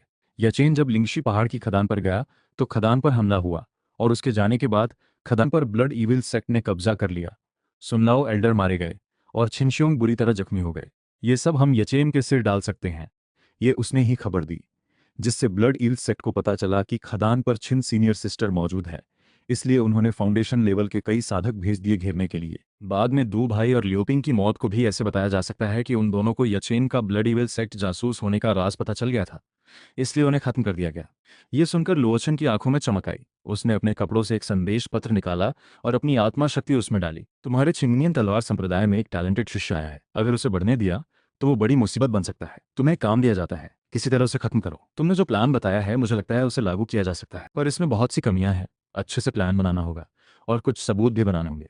हाँ, और वो जॉलिन नाम की लड़की है, उसका इस्तेमाल करके एचेन के ब्लड एविल सेक्ट जासूस होने का पक्का सबूत बनाया जा सकता है। इसी दौरान मैं बाजार में घूमते घूमते एक शानदार सजी हुई दुकान में पहुंचा। दुकान का माहौल बहुत खूबसूरत था। कई काउंटरों पर जेड की बोतलें रखी थीं। छिंगशुएन मीम की पोशाक पहने एक लड़की शिष्य मेरे पास आई। भाई, आपको क्या चाहिए? मुझे ज्वाइनिंग टिकट चाहिए। ये सुनते ही दुकान में सबकी निगाहें मुझ पर आ गईं। क्योंकि आपको 50 ज्वाइनिंग टिकट चाहिए? ये तो छोटी रकम नहीं है। बताइए आप किस चीज़ से व्यापार करना चाहेंगे? मैंने एक टॉप क्वालिटी आत्मा पत्थर निकालकर उसके सामने रखा। लड़की की आंखों में हैरानी आई। अगर टॉप क्वालिटी आत्मा पत्थर से लेना है तो 125 चाहिए होंगे। मैंने आत्मा पत्थर निकालकर मेज पर रख दिए। भाई, इस लकड़ी के डिब्बे में आपका ज्वाइनिंग टिकट है। पहले गिन लीजिए। अगर सही निकले तो व्यापार पूरा हो जाएगा। मुझे 100 जूलिंग गोली भी चाहिए। ये कहकर मैंने 10 और टॉप क्वालिटी आत्मा पत्थर निकाले। लड़की संभल गई, तुरंत एक और लकड़ी का डिब्बा लेकर आई। भाई, ये है जूलिंग गोली, संभाल कर रखें। भाई, बाहर बहुत लोग आपकी नजर रख रहे हैं। अगर आप आगे से बाहर गए तो दुकान से निकलते ही आपको घेर कर लूट लिया जाएगा। दुकान में पीछे का एक दरवाजा है भाई, वहां से जा सकते हैं। इस तरह उन्हें पता नहीं चलेगा कि आप कब निकले, और वो पीछा भी नहीं कर पाएंगे। मैंने थोड़ा सोचा, फिर बोला, तो ठीक है छोटी बहन, रास्ता दिखाओ। लड़की मुझे अंदर के कमरे से ले गई। एक छोटा दरवाजा खोला। बाहर एक सुनसान गली थी। लड़की किनारे हट गई। भाई, यहाँ से जाइए, 2 गलियां पार करके आप बाजार से बाहर निकल जाएंगे। धन्यवाद कहकर मैं चला गया। दरवाजा बंद करके वापस दुकान के हॉल में आई। फूतियान काउंटर के पास खड़ा था। लड़की मुस्कुराई, हल्के से सिर हिलाया। फूतियान ने मुंह से मुस्कुराते हुए उसकी तरफ इशारा किया, फिर मुड़कर तेजी से दुकान से बाहर निकल गया। उस आदमी के पास 50 ज्वाइनिंग टिकट और 100 से ज्यादा जूलिंग गोली है। शायद कुछ टॉप क्वालिटी आत्मा पत्थर भी हों। अगर फू भाई को ये मिल जाए तो हमारे रिश्ते को देखते हुए मुझे भी कुछ फायदा जरूर मिलेगा। चिंगचुआन बाजार से निकलते वक्त मुझे पीछे एक छोटी पूंछ लगी हुई महसूस हुई। उसकी साधना फाउंडेशन लेवल चौथे स्तर की थी।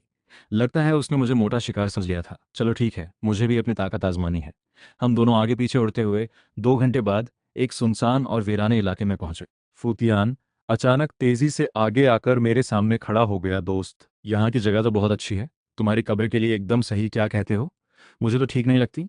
अगर आपको पसंद नहीं तो यहीं हमेशा के लिए सो जाओ। मेरे चारों तरफ सच्चा तत्व फट पड़ा और शीतल आसमान तलवार तुरंत मेरे हाथ में आ गई। उसकी चांदी जैसी चमक चारों तरफ फैल गई। फूतियान का घमंडी चेहरा एक पल में लालची और गर्म हो गया। स्पिरिट लेवल की कीमती तलवार। सोचा भी नहीं था कि तुम्हारे पास सिर्फ टॉप क्वालिटी आत्मा पत्थर ही नहीं, ऐसी चीज भी है। तुम्हें मारकर ये सब मेरा हो जाएगा। मरने से पहले एक बात पूछूं, तुम्हें कैसे पता चला कि मैं वहां से निकल रहा हूँ? हाँ हाँ, जो लड़की तुम्हें पीछे के दरवाजे से लेकर गई थी वो तो मेरी अपनी औरत है। वो तुम्हारे लिए नहीं सोच रही थी, बस डर रही थी कि कोई और इस मोटे शिकार को छीन ले जाएगा। ओ ऐसा है, तो फिर शुरू करो। मैंने और बात नहीं की। तलवार उठाई और हमला कर दिया। फूतियान ने सोचा था मुझ जैसे फाउंडेशन लेवल दूसरे स्तर वाले को आसानी से दबा देगा, पर कुछ दर्जन वार के बाद उसका चेहरा घबराहट से बदलने लगा। उसे एहसास हुआ कि वो चौथे स्तर का होकर भी मुझसे दबा जा रहा है। अंदर के डर ने उसे और परेशान कर दिया। उसकी आंखों में दर्द की चमक आई। उसने अपने थैले से एक खतरनाक ताकत वाला ताजा निकाला। सच्चा तत्व हवा में एक बड़े पहाड़ की तरह जमाने लगा। तुमने ही मुझे मजबूर किया। यह है दबाने वाला। यह उसका आखिरी हथियार था। पहाड़ का दबाव ताजा। इसकी ताकत फाउंडेशन लेवल के आखिरी स्तर से भी टक्कर ले सकती थी। विशाल सच्चा तत्व का पहाड़ मेरी ओर बढ़ने लगा। कोई और होता तो उम्मीद छोड़ देता, पर मेरे हाथ में शीतल आसमान तलवार थी। मैंने सीधा फैनलिंग चौथी तलवार मन का चांद चला दी। एक चांद की तरह काटती लहर निकली और एक भयानक आवाज के साथ वो विशाल पहाड़ एक ही वार में टूट गया। माफ कर दो, मुझे माफ कर दो, मेरी गलती थी। मुझे तुम्हारी तरफ हाथ नहीं उठाना चाहिए था। छिंगशुएनमेन की इज्जत के नाम पर मुझे एक बार छोड़ दो। अब माफी मांग रहे हो। मेरी नज़र में मारने का इरादा बिल्कुल कम नहीं हुआ। फूतियान माफी मांगता रहा। बेकार था। वो लड़ने की हिम्मत भी जुटा चाहता था, पर डर ने उसे पहले ही तोड़ दिया था। मैंने एक वार से उसका गला काट दिया, उसकी जान ले ली। फूतियान मरने से पहले की निगाहों में सिर्फ पछतावा था। शायद उसे आखिर तक समझ नहीं आया कि उसने किससे टक्कर ली थी। मैंने उसका थैला उठा लिया और आग लगाकर उसका नामो निशान मिटा दिया। आसपास सुरक्षित होने का यकीन करके मैंने नकाब उतारा और आसमान में गायब हो गया। 1 घंटे उड़ने के बाद मुझे आराम मिला। फूतियान के थैले की चीजें देखी। हालांकि दवाई और गोलियां काफी थीं, पर सबसे ज्यादा दिल को छू गई वो 2 किताबें। जब मैंने छिंगशुएन मंत्र खोला तो सिस्टम की आवाज सुनकर मैं वहीं ठहर गया। चीज छिंगशुएन मंत्र मजबूत कर सकते हैं एक बार, समय 3 घंटे। नतीजा निकला छिंगशुएन सूत्र। क्या मतलब मैंने पहले जो कला छीनी थी वो छिंगशुएन से ही थी, पर यचेन तो पहले ही मर चुका। ये सुराग यहीं खत्म हो गया। मैंने और गहराई में जाने की जरूरत नहीं समझी, पर वो दवाई बनाने वाली किताब सिस्टम ने मजबूत करके दवाई बनाने का चित्र संग्रह बना दिया। यही मुझे अभी सबसे ज्यादा चाहिए था। सामान संभाल कर मैं फौरन संप्रदाय नहीं लौटा, बल्कि अपने इंसानी राज्य वाले घर में छुप गया, ताकि शांति से सामान का हिसाब कर सकूं। जब मैं नीचे उतरा तो घर में एक ठंडी सी खूबसूरत आकृति मौजूद थी। घर के आड़ू के पेड़ के नीचे काली पोशाक में छिनबिन शुए तलवार चला रही थी, वही फैनलिंग चौथी तलवार। ये देखकर मेरी आंखों में एक पल की राहत आई। कई दिन हुए छिन सीनियर सिस्टर की तलवार कला और बढ़ गई लगती है। तो मुझे जानते हो, छिन सीनियर सिस्टर सच्चे शिष्यों मशहूर ठंडी सुंदरी है। इस जगह कौन नहीं जानता। बिनशुए ने एक ठंडी सी आवाज निकाली, थोड़ी निराश सी लगी, फिर एक बर्फ के फूल वाला थैला फेंक दिया। ये तुम्हारे लिए रख लो। फिर बिनशुए मेरे जवाब का इंतजार किए बिना एक रोशनी की तरह उड़कर चली गई। हाथ में दवाई और गोलियां देखकर मेरे मन में मिले जुले भाव आए। ये जो बर्फ की देवी कहलाती है, इसके अंदर तो एक छोटी सी फायदा देने वाली लड़की छुपी है। इस बड़े तोहफे को देखकर मैंने फौरन 1 महीने के लिए ध्यान में बैठने का फैसला किया। टॉप क्वालिटी आत्मा पत्थर और 5 खजाने वाली गोली की बारिश में मैं फाउंडेशन लेवल तीसरे स्तर पर पहुंच गया और फैनलिंग 5वीं तलवार भी समझ ली। मैं दवाई बनाने की कला सीखने संप्रदाय लौटने की सोच रहा था।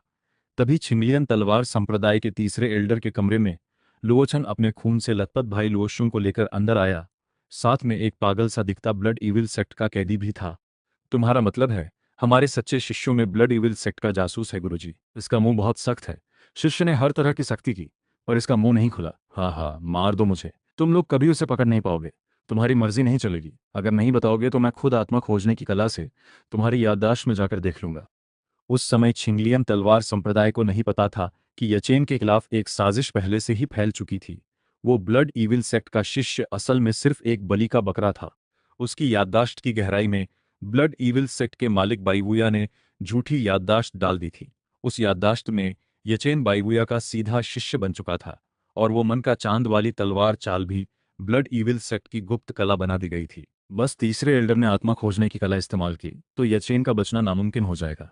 तो ये वो था। अब समझ आया। मैं सोच रहा था ये बच्चा इतनी गहरी तलवार कला कैसे बना सकता है, तो पीछे बायोरिया जैसा बूढ़ा शैतान खड़ा है। गुरुजी, यचेन इस इंसान की जड़ें बहुत गहरी हैं।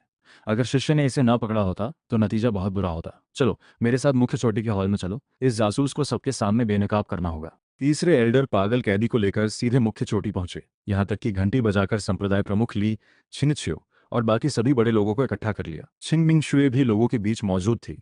हल्की भौहें सिकोड़कर इस तमाशे को देख रही थी। तीसरे एल्डर ने एक एक करके यचेन की हर शक भरी बात बताई, लिंगशी पहाड़ पर हुए हमले से अचानक गायब होने तक, फिर 3 महीने में फाउंडेशन लेवल पार करने और कमाल की कला सीखने तक। ये सब झूठे सबूतों के सामने यचेन के खिलाफ तीखे हथियार बन गए। तीसरे एल्डर, यचेन मेरा सच्चा शिष्य है। सच्चे शिष्य पर बेबुनियाद आरोप लगाना बड़ा अपराध है। तुम्हारे पास क्या ठोस सबूत है? संप्रदाय प्रमुख, इस ब्लड इविल सेक्ट शिष्य की याददाश्त ही पक्का सबूत है। बाइवुया ने खुद उसे तलवार कला सिखाई, फाउंडेशन लेवल तक पहुंचाने में मदद की। सब इसलिए कि वो हमारे संप्रदाय के मुख्य हिस्से में घुस सके। भाई अगर भरोसा नहीं है तो खुद आत्मा खोजने की कला से देख सकते हैं।